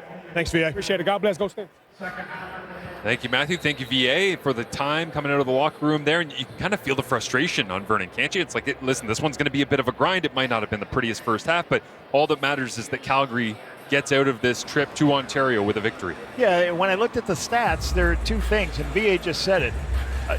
Calgary Stampeders are the best team in the CFL at converting in the red zone. 20 yards lined in for touchdowns, 81%. They're 2 for 4 right now, 50%. They got to capitalize a bit more. For Toronto, 3 turnovers. They just got to clean up their turnovers, and this is a very different game on the Toronto Argonauts side. Henry kicks it away. Toronto will get first touch offensively of the football. Janarian Grant with the return touchdown in that first half as he tries to go on a kind of a middle return this time. Bounces off 2 tacklers, makes his way past the 40, and great starting field position for the Argos, Labo. And Chad Kelly will talk about what he did in the first half. Heard me just talk about the takeaway. Some of these errant throws, just trying to throw to a spot, throwing the ball late on the outside. Just got to be careful of these shots. I know he's going to make great plays like this. He's got to make sure he just doesn't make plays that hurt them, like this one right here, trying to throw in between 2 people. I don't know if it's going to Pope or he's trying to get Coxie here. Just protect the ball a little bit better. Different game. Calgary comes with pressure right away, and the Argonauts beat it with an inside handoff. Smith brought down by Forlorn Rimalade. A couple other things, Marshall, I'd be thinking about as a head coach here is, Calgary's on a short week. So Calgary, this is a 7:30 kick, short week for Calgary. On the road, they stayed out in Burlington. Can they play for 2 more quarters versus a team that's coming off a bye week that's fresh? That's what I'd be looking for to keep an eye on, and that might be why Toronto's going so much tempo at times. Kelly looks to throw quickly, and Pope successful on a similar play early in the first half, and they go back to it here less than a minute into the second. And those tempo plays, what that does, they're going tempo right here. You can see them at the line of scrimmage. You're trying to go, hey, listen, I know these guys are on a short week. We're fresh, we're ready. Let's go ahead and play faster than them. Let's make them even more tired than a short week. Quickly to the left-hand side, Monte Coxie thought of it one direction, then a second, chose the third, and it is brought down eventually. Anthony Johnson just got enough of the shoelace to bring down the talented, large receiver, 86. Yeah, nice tackle by Johnson here, because this could have been a good play for Coxie. Once again, I talked about him reading it inside out. You can see his eyes flip to the outside. I don't like to throw on the inside. I know I got a big target on the outside. He's going to be running into me. I can throw it. Easy completion at the yardage. Roll out. Put you in second and short. Those super wide splits at the bottom of your screen. It's because they want to screen it out to Pope, but Johnson's going to beat it. He was unhappy about Coxie beating him one-on-one with a route on the last one lap. We got the best of him in blocking. This is why sometimes I hate wide receiver screens. You're sitting here 2nd and 3. You've got a good run opportunity, but like you're asking your wide receiver right here to go ahead and make the block. Coxie misses this block, and you got a great opportunity to run the football, but Coxie gets beat. you know, receiver screens are great if you block Marshall. If you don't block anybody, they're terrible. Negative yardage play. So sometimes I don't love making those calls. I was in a game one time, Marshall, and we had 3 guys to block one. All 3 missed. Why'd I call that? McAllister takes a knee. I mean, yeah, it's like so many things in life. Kind of like having a huge chocolate bar right before bed. It's great until it's not. That's what we learned about having Vernon Adams Jr. hitting the turf here. We'll see if he's great when we return to BMO.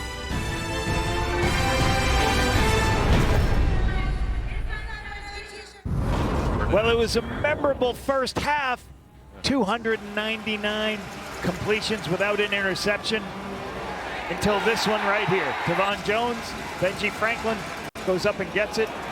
Stop the streak at 299. A couple of nice throws downfield here, Marshall.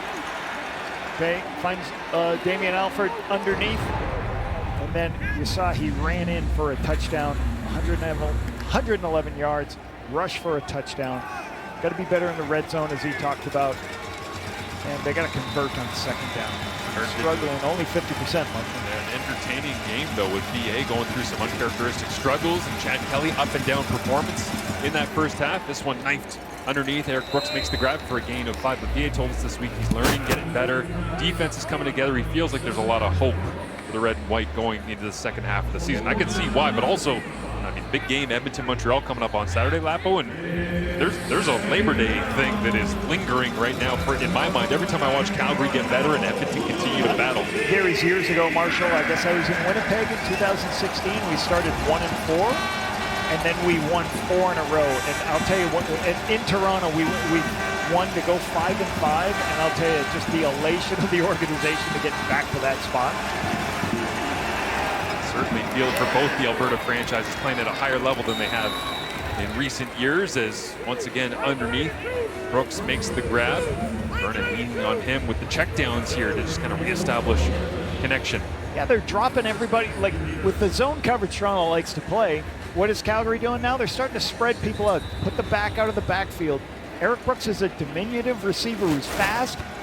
Put him on a little option route inside the linebackers. Let him get north-south. Good execution by the Calgary Stampeders on the option route inside the linebackers. Comes up, fake it to 2 different Stampeders, and then go underneath, losing an edge. Heading into the flats was Jalen Philpott that time. You mentioned Eric Brooks getting an opportunity, Lapo. He got his chance because Reggie Beggleton went down with injury on this field. And they were short a receiver, and they basically had to say, hey, our returner's the only guy because of numbers. We got to use Eric Brooks. And it turned into an opportunity that he has used to his advantage and run with as he rejoins the huddle here. Yeah, and all those guys, you know, you just want to go. There is a role for the smaller guys in your system. Is it speed sweeps? It's different spots like they're doing here. Put him in inside position. And it's kind of interesting. Putting him in this slot position gets him closer to the mismatches on the linebackers. Showing great quickness in the open field, both in the return game and as a receiver. His flags come out here for Tom Pelesi, our referee, and hiding all along down the sideline is Tevin Jones, and he'll walk into the end zone. Touchdown, Calgary. A little bit of an extra rep here, like this is a little rep because Calgary, this is coming 54. Back. This is a big-time 10-yard penalty, remains second down. Might be the least Dave Dickinson has ever argued a call. Just a simple nod of the head, and yeah, it's fine. I saw that one coming. Thank you, Coley. Right here, you're going to see him on the hold here. Got the Lemonator trying to get through here, and you can see him just pull him down at that spot, triggering the penalty. That's an easy one to see for the Stampeders. Coley going for a bit of a ride there from the vet. Sean Lemon still producing. 14th year.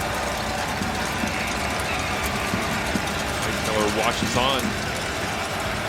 Shades of that Week 5 game with how easy it looked after the penalty. Calgary to score, but it's wiped off the board. So Vernon Adams Jr. goes back to work. He'll throw vertically right down the middle of the field, and it's Brooks. It hung up in the air just a little bit in behind 87. And that's what you don't like some of the diminutive guys. You'd like a bigger body you can spot on some of these deep balls. He's going to show up in the top of your screen on an inside move on a post. The middle of the field's wide open, but the halfback is going to close, be in a position. I love some of the big, tall guys who could go up and high point that ball, but Good play by Caesar. Closing the distance, putting his hands up, knocking the ball down. Audrey cooks it away. And it's Bassett who got rocked on the Janarian Grant touchdown return earlier. He's still in the game. Big pop of the pads that time on contact. It's a 36-yard punt. They angled it away from Janarian Grant. Gotta think that's a wise decision. Dave Unger with Very the good return. decision. A beautiful evening after the rainstorm has moved through here in Toronto. It certainly would look different if the Toronto Argonauts had taken care of the football early on. Very first offensive snap of the game, Sam Hicks had the ball popped out. He's gotten a couple of more touches since, but maybe that changed the game plan a little bit. Let's rip it. Oh, Benlos. All of a sudden, he takes it away. Speed on the corner, hurt, and then this errant throw, trying to get it here. I don't know if he thinks Coates is going to go higher and inside, but really good play by Webb there. Different game if there's no turnovers, as we say. -2 in the turnover margin right now. Calgary Stampeders one of the best in the CFL protecting the ball.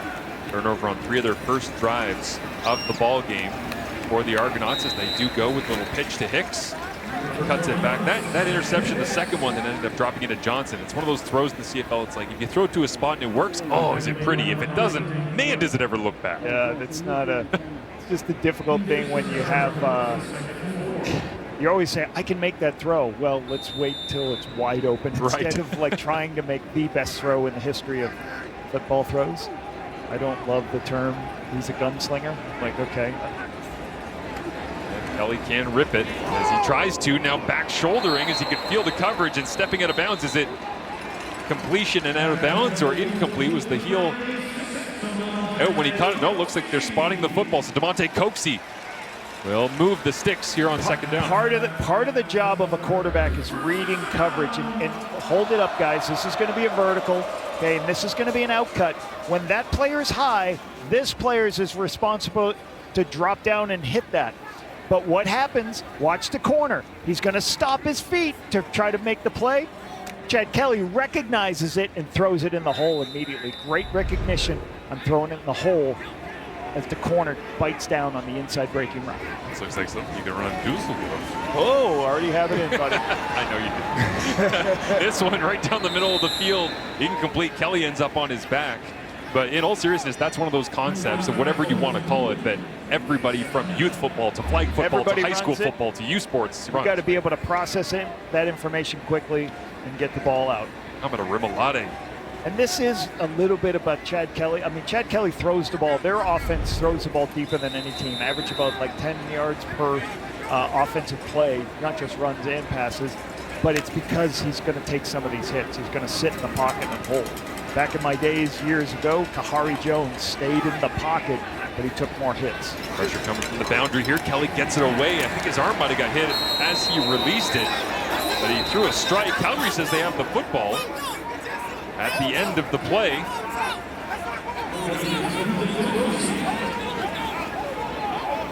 Dave Dickinson fired up. And the Toronto offense wants to go quickly to the line of scrimmage. All sorts of confusion here at BMO. They're spotting the football for Toronto. They're trying to go fast so they can't allow that was, I think Anthony Johnson even took a seat trying to get like an injury timeout. They were doing anything they could to get a stoppage so the snap couldn't get off.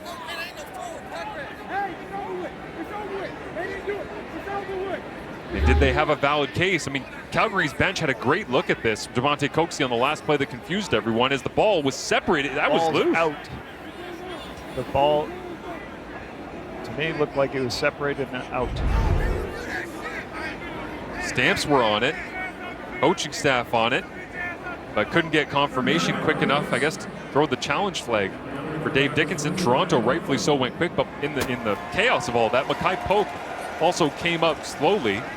And great situational football, preventing the opportunity to see all the angles by going tempo. Nick Arbuckle in the game here on 3rd and 1. And Arbuckle battles his way through the right side of the line. But Mackay Pope on the sideline. Could have been another takeaway for this Calgary Stampeders defense that continues to play at an increasing level. So we'll show what happened here. So somebody on Toronto's recognizing that this is a turnover, whether it be on the sideline or they're just protecting this. As soon as they call a coded word, they say one word that tells everybody on the field what they're doing. They get up as fast as they can. It allows Calgary not to see enough angles. Once the play's run, you can't put the challenge again. So great execution by Toronto on the quick play. They get going across the face of Chad Kelly. He tries to find the backside crossing route. And haven't said that name as a flag comes out away from the catch. Another Common makes the grab. Started the year quickly. Bunch of touchdowns. Has slowed since. Been a great player for them. 6'3", big kid from Emporia State. You don't hear that name often. He's been really 374 yards, 5 touchdowns. Blocking downfield before the ball was caught. Toronto number 83. 10-yard penalty. Remains first down. There he goes against Dave Unger. So Mike Miller back deep into the play sheet. So David Unger here is going to be at the bottom of the screen. We'll watch what's happening here. This is a bootleg where they're protected and block. Okay. I don't know if I like that call. I think he's running a route and he kind of pushes off a little bit. I don't know if I would be calling that blocking downfield. Lost his edge. Okay? Especially when it happened 10 yards downfield. He's trying to run a route. Blitz coming from the secondary here. Kelly sees it, gets protection, and then throws into the feet. Incomplete towards DeMonte Coxie. Good zone pressure. Forcing Kelly. This is what you try to do defensively. You try to make sure the quarterback pulls the ball down so the rush can get there. You'll see a blitzer coming off this edge on the outside. And then Wilson, you can see Wilson expanding. He takes away the throwing lane where Chad was just about to throw, forces him to go to his next read, forcing incompletion. Jidoko playing a defensive line off the end that time. Patient, just another depth player that Calgary gets to use to their advantage. Is this one thrown in behind and intercepted, intended for Kevin Mintal, and it will be a walk into the end zone for Adrian Green, who continues to victimize the Toronto Argonauts back-to-back years.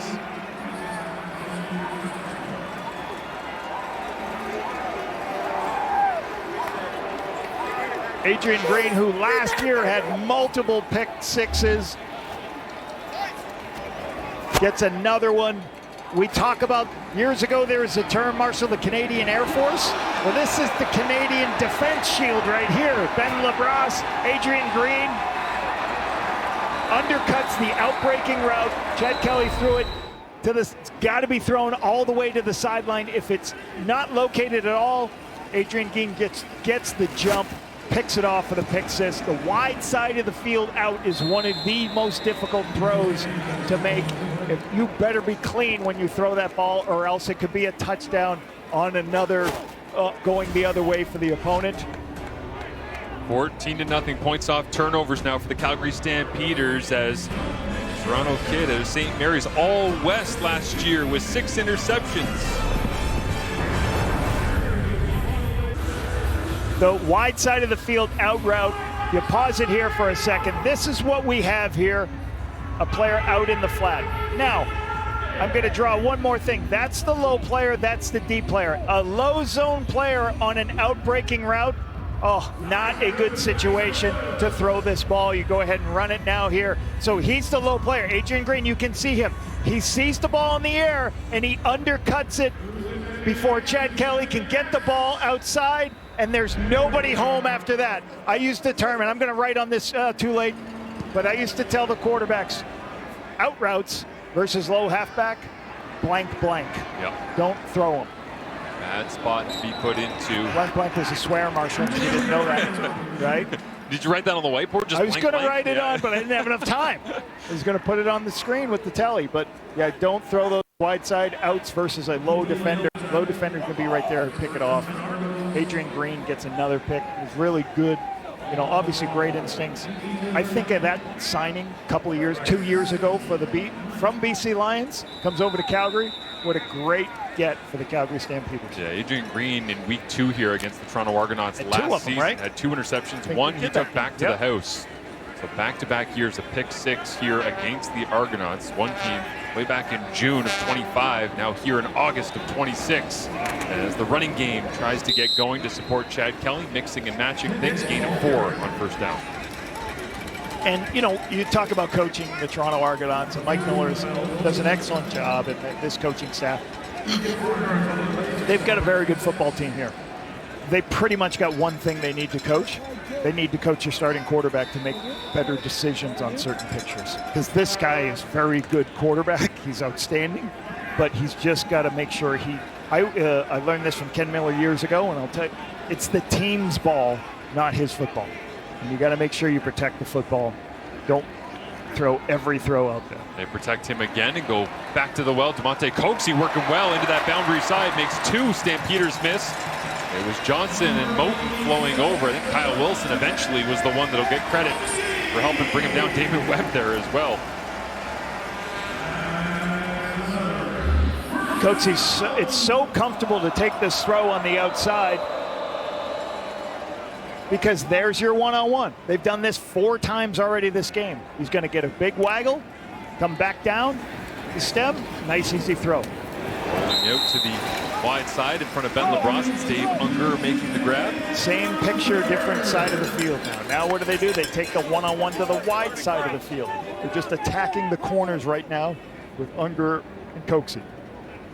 Mike Miller working his way through his first game as a head coach in the Canadian Football League, being at home here at BMO Field. That's a crazy stat. He said he wouldn't change anything, which I thought was amazing, because I was like, when you imagine being a head coach, you probably don't want to do the only this. thing that changed. Or he said that he appreciates the fact that it's made him tougher for any situation he faces going forward as a head coach. As Kelly throws into the middle of the zone, and it's Common making the grab in front of Adrian Green.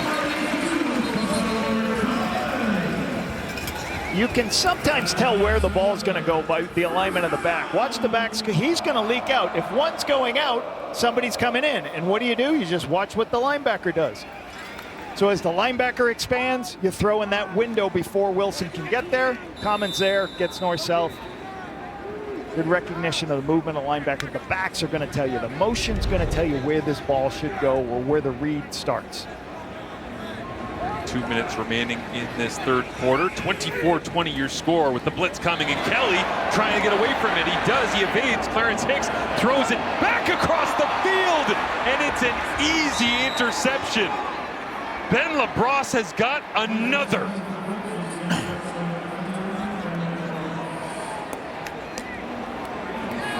What are you saying about it's everybody's football? I don't know. It might be his. And LeBros coming to life here in 2026, intended for DeMonte Coxie, but 29 all over it. Chad Kelly with another interception. 5th turnover of the game for the Argonauts. A little frustrating. 1, 2, 3, 4, 5, 6, 7 guys standing at the line of scrimmage. What does that mean? Nobody in the middle of the field.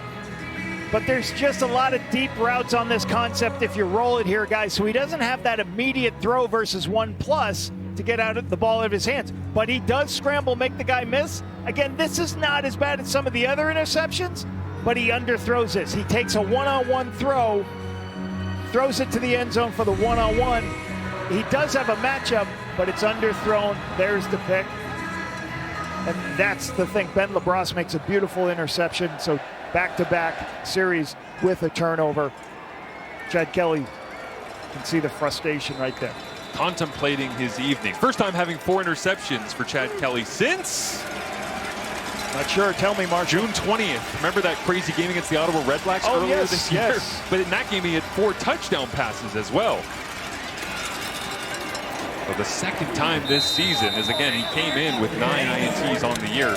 Now sitting at 13. And again, most of these interceptions, all but one, I believe, are passes greater than 10 yards, 15 yards. They're explosive shots. You got to find somewhere else to go with the football. You know, and that last one was actually the one I didn't mind the most because it was a one-on-one in the back of the end zone, right? You tell your quarterbacks, take the one-on-one throws when you get a one-on-one matchup. Especially DeMonte Coxie, right? If you're coaching him up, you're saying that's your guy. Take the jump ball, take the opportunity. He did, but off the mark, and LeBros got the interception. So now Calgary trying to get away from traffic, and Vernon Adams Jr. cannot escape a lemon shot. The Lemonator coming around with a speed rush. Okay, watch him. He's in his three-point stance. He's going to come with speed on the outside, rip underneath. And again, as the guards get beat, that makes Vernon stop and move his feet. When that happens, Lemonator shows up, creates the sack. What a great pickup for this football team. After Chatfield went down, Ojo went down, they needed help. Let's go get Lemonator, 14 years in. Bunker getting another opportunity to return here, a 51-yard punt. And Mark Bassett turns him back inside to prevent the inevitable double touchdown night that would have been. As Janarian Grant's already got one, and Unger playing his part on special teams contributions. Yeah, and this is what you want to get. Hey, they're not going to kick to Janarian Grant. Unger has got to do his part too. Cutting across the field on these wide side returns. Nice job using his vision. Bounces outside. Lateral quickness is what you need to have. Unger has got a ton of it. That's what makes your return team great, when not only the front side return is getting it, the off returner making plays. 6th year out of Idaho, former 11th overall pick of the Hamilton Tiger Cats, a guy who loves the Labor Day matchup as well. As the flag is out on this snap. I also love that when we talked to Sean Lemon this week, he said that it's amazing that 2026 is so prolific. The quarterbacks are unstoppable, he said. Wait till I get there. Right? Maybe it's because I wasn't in the league for a little while. Offside. Toronto number 86. That penalty is declined. It's the end of the third quarter. Insult to injury there. DeMonte Coxey, the intended receiver, on the interception that happened just a few plays ago, and then gets a flag at the end of the third quarter as we head to the fourth and final stanza, with this Stampeders defense continuing to frustrate Chad Kelly in the Argonauts August home opener. Should be a great final quarter. Stick around, more from BMO when we return. To Toronto, the numbers after 3 quarters of play. There you see 288 passing yards. Yardage is not the problem at this point. There's a 5 and a 1 down at the bottom there, Paul Applees, that seem to be problematic. The Argonauts are -4 in turnover margin. The Calgary Stampeders are +4 in turnover margin, and they're barely winning this football game. So Dave Dickens will be like, what is happening here? Well, the Toronto Argonauts defense is playing a heck of a game today. They're doing a good job. They're pressuring Vernon all game. They're not giving up a lot of big plays. So they're still in this game, even though there's so many takeaways so many giveaways by the Toronto offense. So we got one more quarter. Be interesting to see what happens and how they reel in these bad decisions by Chad Kelly. Feels like a chaotic week and a chaotic start to the season. This kind of led to a chaotic performance here in their home openers. That snap was low, almost into the knees of Kelly, and he's just going to take the snap and rip it as far as he can down the field. Common with the coverage supplied by Adrian Reed, but they'll say contact early. Good decision. Let's get the one-on-one here. Pass interference. Calgary number 0. Spot of the foul. Automatic. First down. And it's not about taking deep shots. Chad Kelly likes deep balls. Well, this is a one-on-one. Nobody else. It's a seam right down the field. He's got a matchup he likes. A big receiver on Adrian Green. Go take the throw. It's a little bit short, draws the penalty. So it's not about throwing it deep. It's just making great decisions deep. That's a great one-on-one matchup. Take the one-on-one every time. In the fourth quarter, Toronto in the score zone here as they are trailing by 4, and Falarna Remalade alongside Derek Moncrief, 2 of the veteran leaders of this defense that's been infused by young talent. Jalen Hutchings, Clarence Hicks. When you run the football, you have to have answers for the strong side linebacker. Derek Moncrief just jumped in, ran right in, made the play. Nobody accounted for him. The offensive lineman won't account for him in some of these inside zone plays. It's got to be a receiver, or you got to throw the football. I think they put it in the hands of Chad Kelly here. No, based on the night that he's had, try and make good on the 4 interceptions as he looks to throw. And he rips this one into the middle of the end zone and just off the outstretched hands of Mackay Polk in between Moten and Jaden Grant. amazing throw into a spot. This is 2 deep man under. What does that mean? There's a defender deep, and there's a player underneath in man coverage, and you can see this. There's the underneath, there's the over the top. That's why it's a dangerous throw, but he gave him a chance to Mackay Polk, almost to make that play for a touchdown. Hell of a location versus 2 deep man under coverage. It certainly felt as it came out of his hand like one of those where Kelly was trying to get back all the mistakes on that one big throw that makes you go, oh man, yeah, he can rip it like that. And rip it. Right? Field goal comes. Brady Lister 19 yards away. We got a 1-point ball. Now we got a 1-point game at -4 in turnover, man. Amazing. That might break the narrative that we've had in the CFL, not just this season, but many seasons where turnovers basically determine the winners. Calgary trying to stay true. Welcome back to BMO Field, where the Toronto Argonauts have pulled this game within 1, 24-23 against the Calgary Stampeders. Sean Lemon's already made an impact in this game, especially in the second half, as the Argos have kind of struggled on offense. Lemon has made impact with that sack, but here's the thing. In this league, units of separation between players isn't odd, but we did find out something new in terms of the distance between Sean Lemon and Markel Lee 14 years ago. It was substitute gym teacher Sean Lemon, who was teaching Markel Lee at Westlake High School, which was also Sean Lemon's high school in Maryland. And the one thing that Sean Lemon has been saying is he takes a lot of credit for bringing Markel Lee, convincing Markel Lee to come to the CFL, and also convincing the Stamps to look at Markel Lee. And maybe one of the reasons why Sean Lemon is so eager to take credit for that, well, he wrote Markel Lee a lot of hall passes in high school, guys. Giving him some free time that maybe he was earning with his play. It was amazing talking to Sean Lemon about that. Thank you, Matthew. He was saying that teacher was out for maternity leave. He did his senior year. He knows his dad, his family. He told Brendan Mahoney and Brett Monson about him. He said he was a high IQ player, and I immediately recognized it. And I was like, oh, this guy's going to be great in the CFL. Going to get into scouting maybe. 14 years later, here he is playing against Sean Lemon. He's so old. I was the head coach of the Winnipeg Blue Bombers when he was first signed. We signed him in 2010. Yeah, he was with us for 3 weeks, and then he went back to the NFL. Lemon said that Markel Lee reminds him a lot of Juwan Simpson, which will ring a bell for many Stampeders fans. As this one knocked down at the line of scrimmage, Dwayne Hendricks all over it. Quick, short passes. You can't get home as a D lineman when the ball's coming out so quickly. You can recognize that as a D lineman. Just get your hands up, and the tackles will tell you how this is happening. They attack you and start getting hands up right now. You're not going to get home. Just go ahead, especially when you're double teamed. Hendricks, it's okay if I'm not going to get to the quarterback. I just got to knock the ball down. Vernon Adams Jr., the last time he played against this Toronto Argonauts defense, just 5 weeks ago. 7 touchdowns, 6 through the air, 1 with the legs. Today, 0 touchdowns through the air. Has the 1 rushing, but the first interception of the year as well. 11 of 18, 144 yards. Calgary. There's a lot of good things tonight from Toronto. You know, coming back from a bye week, you get to refresh. Look at what you're doing defensively. So for Greg Quick, you know, Timer, please reset the clock to 11:55. Thank you. Passing yards, 9th in the CFL given up. 30-plus completions, 8th in the CFL. Points allowed, 7th in the CFL. So this is a really good game plan for Greg Quick and his defense. And I guess Dave Dickinson's not happy of contact after 5 yards, Marshall. You're not allowed to hit anybody after 5 yards.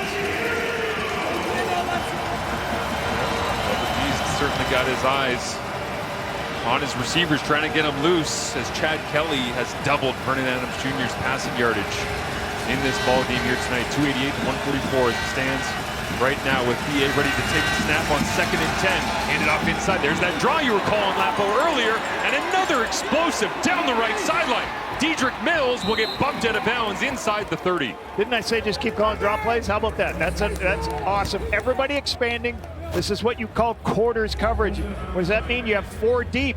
And when you have 4 people deep, you have to walk all the linebackers out.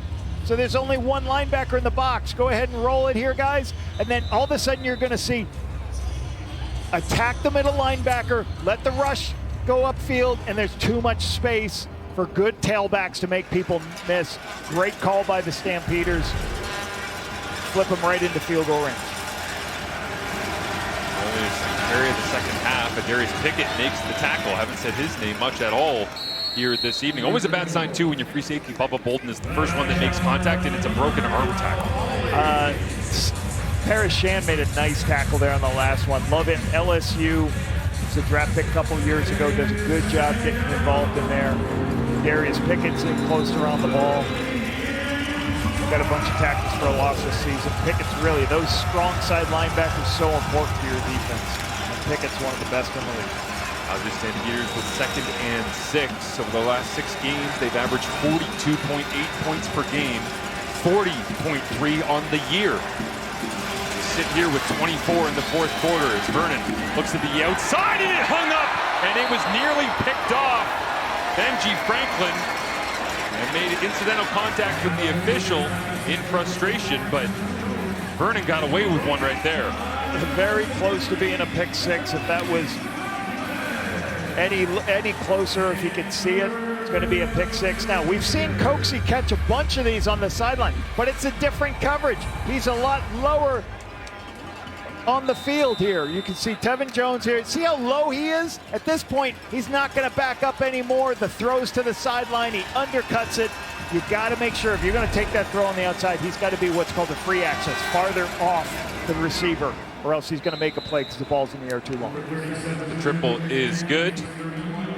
It could have been an interception for Benji Franklin, as he has sealed games before with game-changing pick 6s. He was right there on the spot, that close. Dropped an official, knocked a guy down. Well, time for a field trip. Oh my Why God. not? When you're at Hamilton Stadium and it's the Canadian Football Hall of Fame, with 3 Hall of Famers. Why not go visit yourself? Doesn't Dave Dickinson look like the happiest 4th grader on a field trip? Look at that. That's awesome. Good shot. I love that. The coaches, 3 Hall of Famers obviously on the coaching staff. You see Baron Miles, John Bowman, and head coach Dave Dickinson as they made their way there. You can't imagine that security standing in the background of the shotgun. Wait, those guys look familiar. They look like that guy. Well, I don't know. Some of those headshots don't look like the guys. It's not easy to get a perfect replica. Right. But yeah, all the Hall of And they've Famers. changed. They look. Some guys look a little bit bigger, right? Like us all. Always look a little bit bigger. But John Bowman, great career. Good to have him on the staff, and obviously Dave Dickinson, Baron Miles, great players. Chad Kinley looks to throw here with the pressure on. Underneath on 1st and 10. Just across the 55. A gain of 5 yards on the play. In my mind, though, you have 3 Hall of Famers on your sidelines. We see Baron Miles, which I loved watching him pull out his iPhone at the Combine this year and videotape for his own well-being. His son doing the bench press at the Combine. Such a great father-son moment. But I really do love the fact that on this sideline, you see how intense these guys are. Right? They're locked in. They're working together. It's because they know what it takes. Like, that's what you got to have with a coaching staff. These guys who understand and communicate, right? Love being able to see that. That's why the standard in Calgary has been so high. And the hardest thing, trying to hire these guys. So, like, former players finish playing as a head coach, and I've had to do it, hire former players. The hardest thing you have to teach these guys, because you want players, because they all the experience you just talked about. They can relate, hey, this is how I used to do it, but you're just trying to teach them the hours involved as a coach and the work that's put in. It's not a 4.5-hour job. You're there all day, and that's the thing you're fighting, trying to see guys who can handle all the hours. 1st and 10, Toronto trying to dance their way out of turnover trouble, and Kelly launches this one to the sky, hangs in the air, and knocked away. Anthony Johnson and DeMonte Coxie go back and forth all night.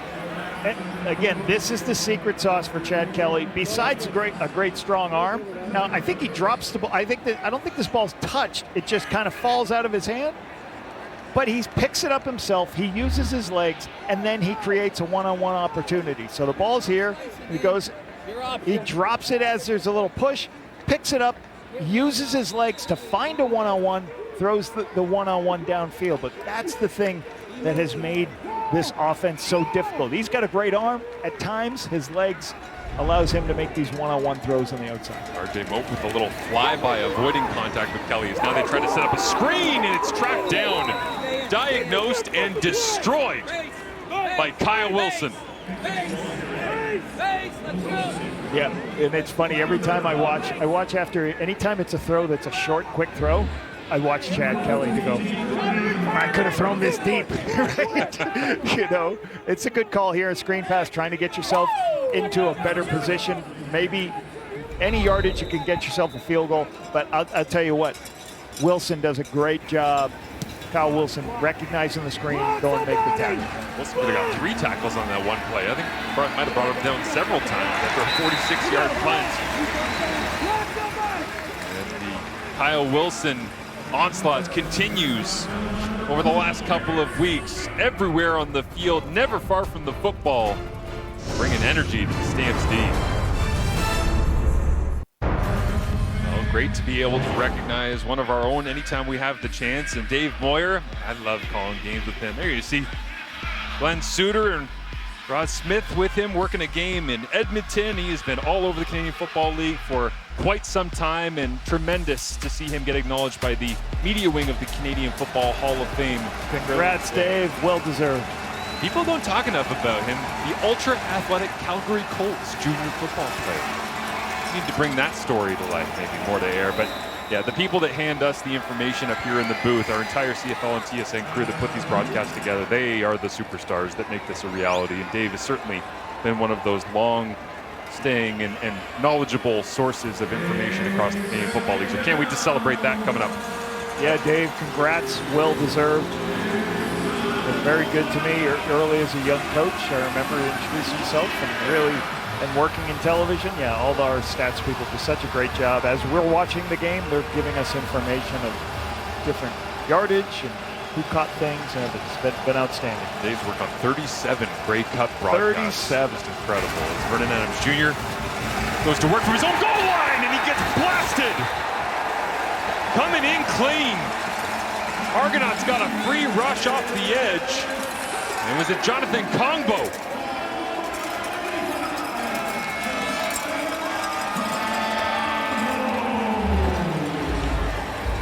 All the way on the outside, take a look.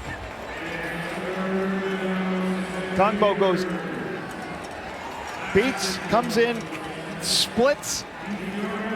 Demery, power rush, right in, backs Calgary up.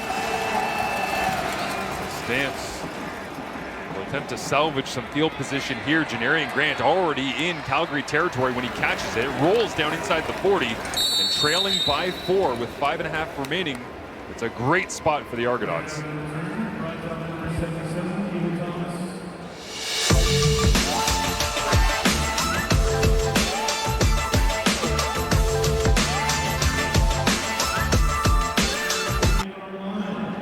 Fifth year in the Canadian Football League for Jonathan Kongbo, the former 5th overall pick of the Winnipeg Blue Bombers here in Toronto. Man, they've got such a deep group, you don't get to say his name a whole lot, Marco. But well, and you know, Toronto said, hey, come play for us. We're going to play a Canadian out of the defensive end spot. Confusion here getting my Ojo, you know, so they have Canadians at that spot, give him an opportunity. Lots of confusion getting lined up, but no confusion after the snap is Sam Hicks. Second touchdown of the ball game. Toronto couldn't figure out how to get themselves aligned, and it didn't matter. Just handed to 25.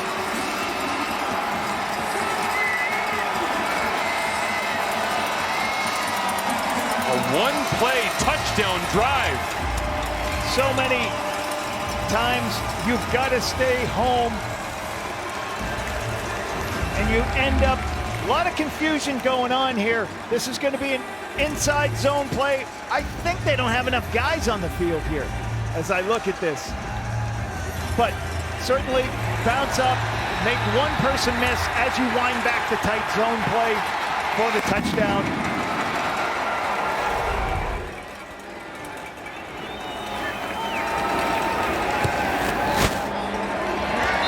Towards the lakeshore.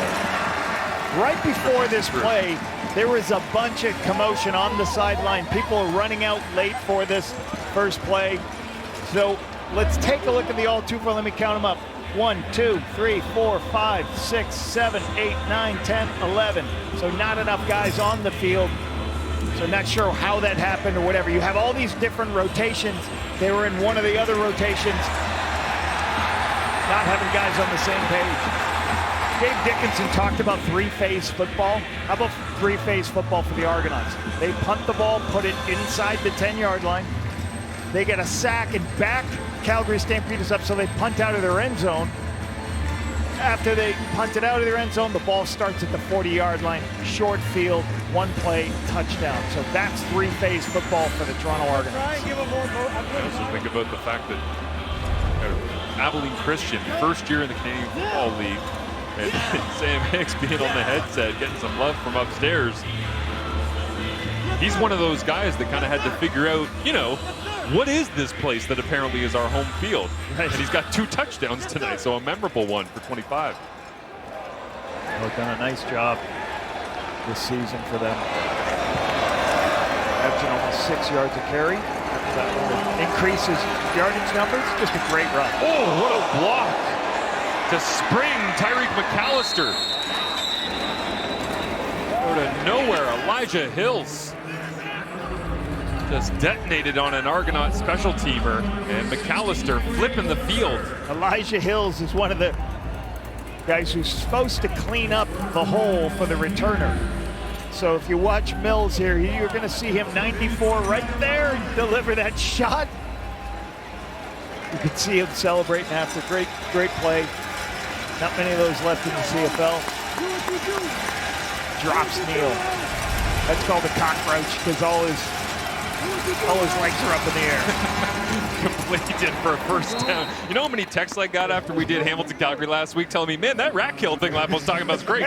My phone's going to blow up talking about cockroaches. Shark, whale, cockroaches, rats. A lot of terms we talk about. We're in the meeting room for like 12 hours a day, buddy. So we have to have things. We have to have fun with our players. Yeah, you get a roach block when the guy's on the ground and his feet and legs are up in the air. What happened to pancakes? Pancake is another one. Yeah. Give him maple syrup because that's a pancake.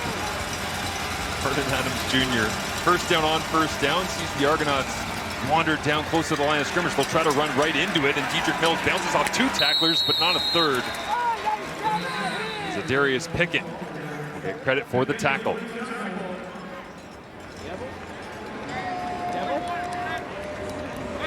Stopping the run all night. Dietrich Mills said, besides a draw play, so the draw plays have been great for Dietrich Mills.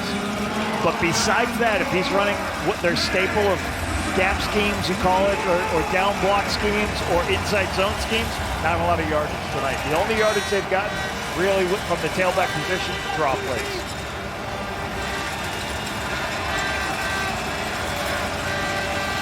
Crowd into it here at BMO.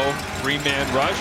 And Vernon on 2nd and 8 dances away from one, trying to keep the play alive, and just feeds it out of bounds, incomplete. And here's the thing you always do as a coach here. So good throwaway, make sure they get a field goal to tie this game up. But Vernon Adams seeing the same coverage they've seen where the linebackers are dropping out.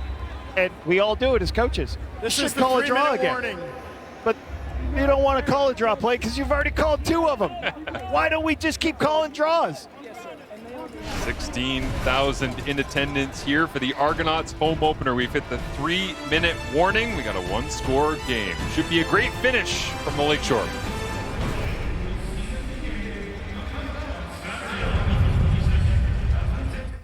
It is week 10 in the Canadian Football League. Friday night football pays a visit to Ryderville. It's the Red Blacks and the Rough Riders tomorrow. Coverage starts with the pregame show, 8:30 Eastern, 6:30 Mountain, right here on TSN. The Ottawa Red Blacks trying to find a way to get that elusive first victory at this point in the season.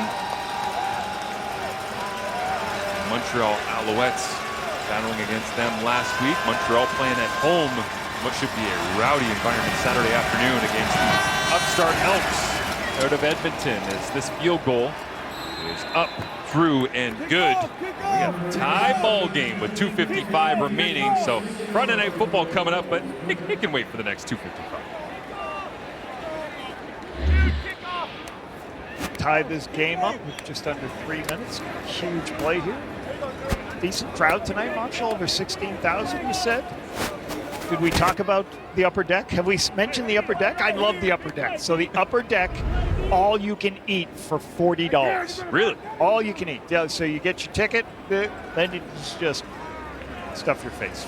They don't have a lot of people on the upper deck. Now we got a ton of people in the upper deck. Why aren't these people eating?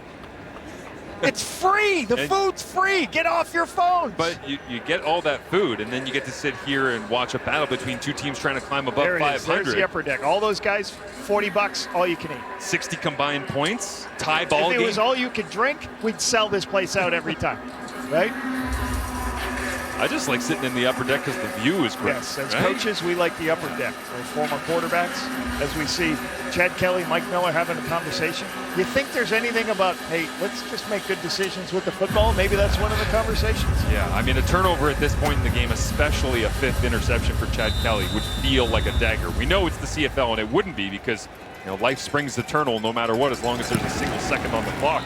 And on the other side, Dave Dickinson's like, aren't we up by 4? We're +4 turnover? How are we losing? Feels like Calgary should be in control of this one. Anton Hay making the big special teams tackle on Janarian Grant. And out comes Chad Kelly, trying to play the hero. Maybe we'll rescue the 4-interception evening as we see all the turnovers that have put our game in this situation. Again, when you're watching this, I want you to know, we're currently tied.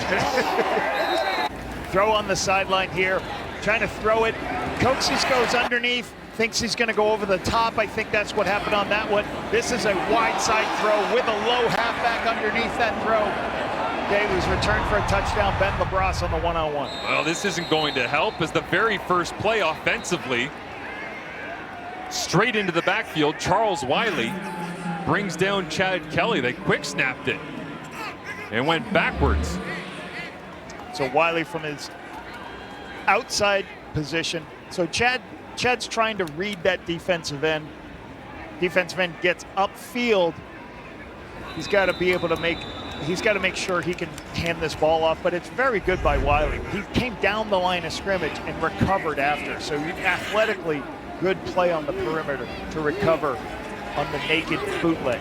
Loss of 7 yards, so now from inside his own 20, trying to salvage as much as he can, and cross-body off the mark. And immediately, the Calgary defense answers the moment required in a tie ball game inside the 3-minute warning. And you can see they went out with some nice, easy zone read to get some positive yardage, right? You just don't want a negative yardage play on that first one. And good stops by Calgary. This should be good field position, close to field goal range. Mike Miller trying to get a victory again here in his first night as head coach in the home building at BMO Field. Warm reception for the Argonauts, but it would feel a heck of a lot better moving forward if they could get the victory. Right now, Vernon Adams Jr. is going to get the football after a 60-yard punt. Derek McAllister does his best. Sebastian Parcelidis out of Wilfrid Laurier makes the special teams play. It would be, that was an amazing punt by James Burnham. Filling in right now because of injuries, right? Traded from Ottawa.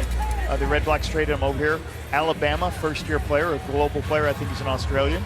And watching that guy punt before the game, I can tell that this guy's got a live leg, and that was a huge kick. I mean, last week their nets were 45 yards on punts, so he's done a good job of punting for this football team as Haggerty's injured. Major advantage for the Calgary Stampeders in starting field position throughout this ball game, and they have great spot to start from here, as well as BA throws into a tight window. Bubba Bolden right there, all over it.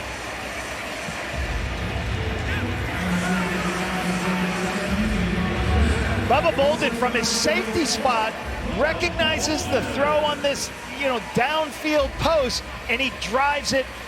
Makes a play, undercuts Brissett for the ball. He just can't get his hands on it. Great instincts to see the ball being thrown and just get underneath. He just didn't get an opportunity to catch it.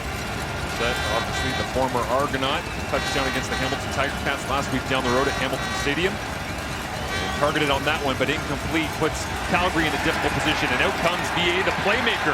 Saw so much of this in week 5, dancing around and gets chopped down, and it'll be close on the spot. Looks like they'll say shy for now, 3rd and short. This is a long one. A couple of weeks ago, you saw the Calgary Stampeders on one of these get stopped on a 3rd and 2. I don't know if this is close enough for them to go ahead and take a shot here. We shall see what Dave Dickinson decides. Destroyed that pocket. Go for it.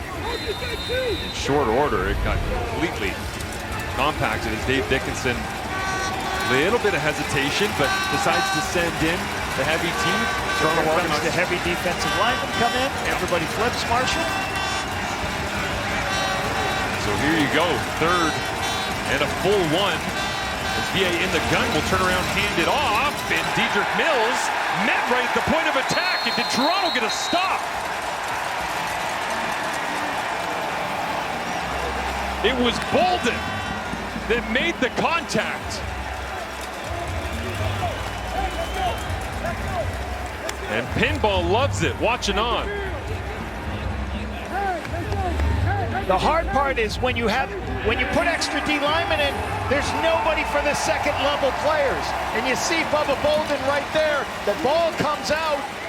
It's a turnover either way because they don't get the yardage. But you see Bubba Bolden shows up in the screen free because all the D linemen, the extra D linemen, knock the offensive lineman down. You have nobody to work up to the second level. He is a striker. I did not realize the football had popped loose. Dedrick Mills looks like he rolled back on top of it, but when it went backwards, like you say, regardless. And you got he's a 6'3", 200-pound safety. So normally they're not that big. He's fine in the box. He playing middle linebacker spot and going ahead and making that stop. Tremendous job by the Argonauts defense to get their offense the football. But how many times have we said that in this ball game, waiting for Toronto to answer the call?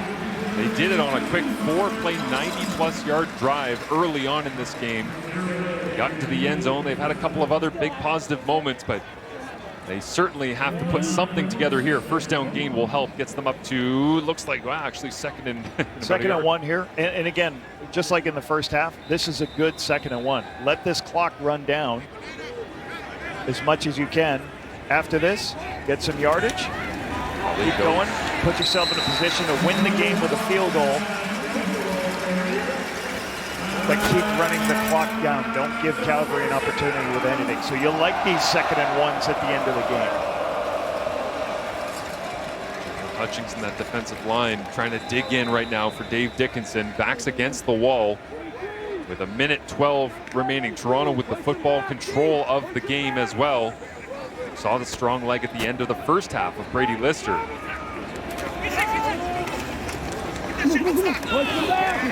And they hand it off on first down. And you'd love Hicks to, I know he's trying to get the extra yardage.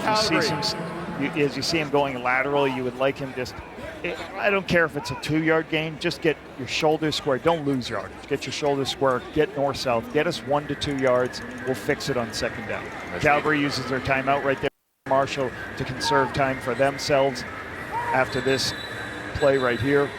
And it was Hicks in a little bit of discomfort at the end of that play, so we called for Isaiah Smith, the Guelph Griffins rookie, to check into the ball game. 11th overall pick in this year's CFL draft. So he'll stand alongside Chad Kelly on 2nd and 10 from the Calgary 43. And they'll pull it and go for a home run shot over the top. Drop it into the bucket to Monte Coxie. How's that for a big play in a big moment? I mean, and everything about this call, you're like, well, you're going to take a shot downfield or press man at the end of the game when you could just hand it off to make your field goal better.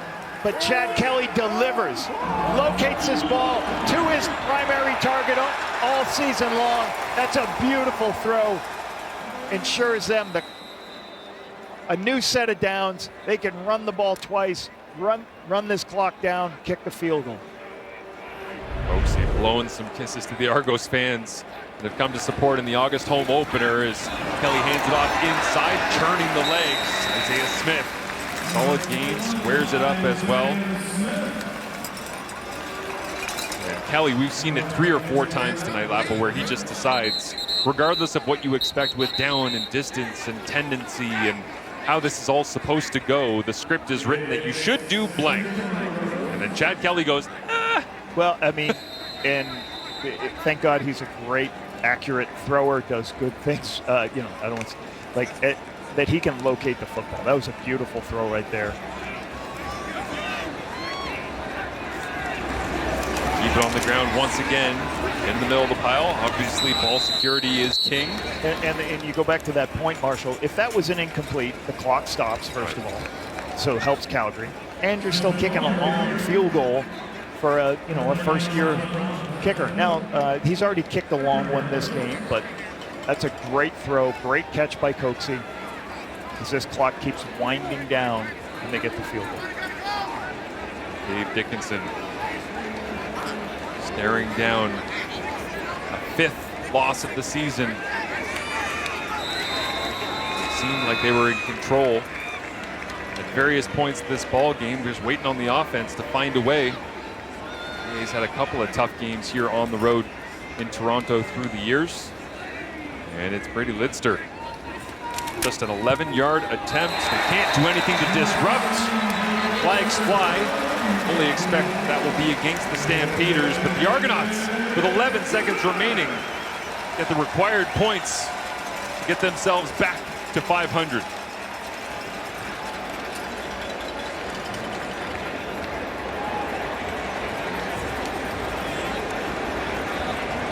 Pyramiding or what? Let's see what this is. Like they blew up the center. Yeah. Not allowed to hit the center. You got to protect the center.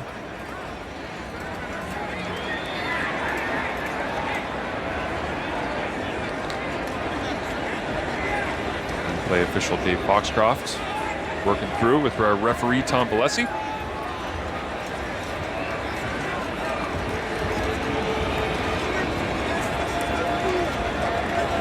Well, procedure, Calgary, 7 men lined up on one side. That penalty is declined. Field goal is good.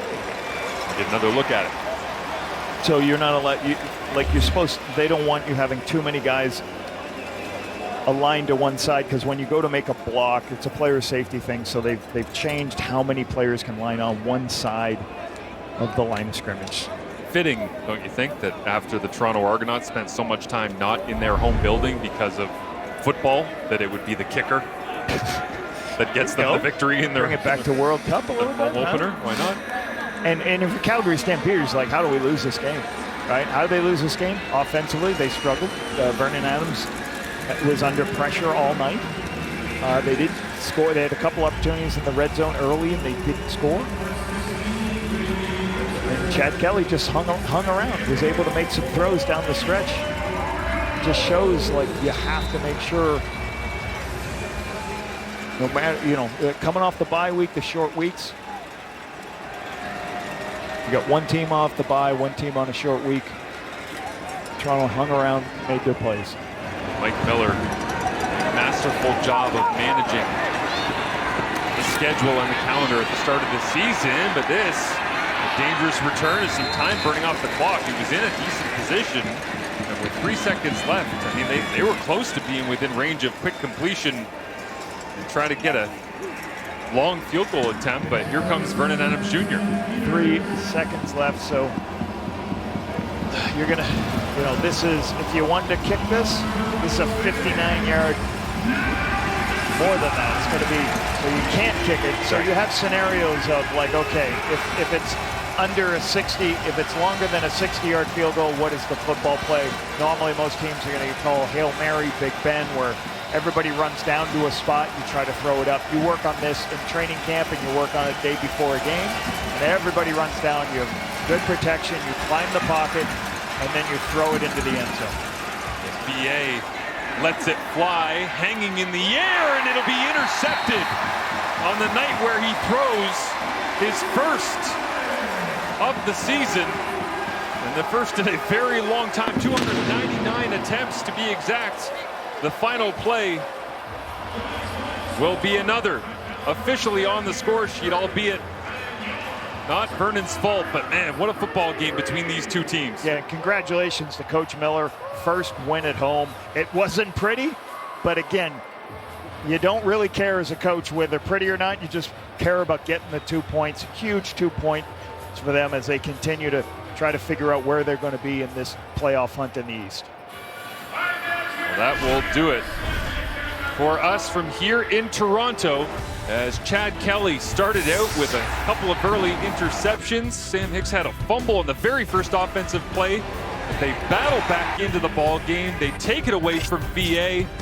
And the Argonauts somehow, someway, get the victory here at home. It took a long time to get inside their own doors, but they send their fans home happy. Friday Night Football coming up for you tomorrow. For now, we'll send you off to SportsCenter with Adam Scully and Matt Scooby.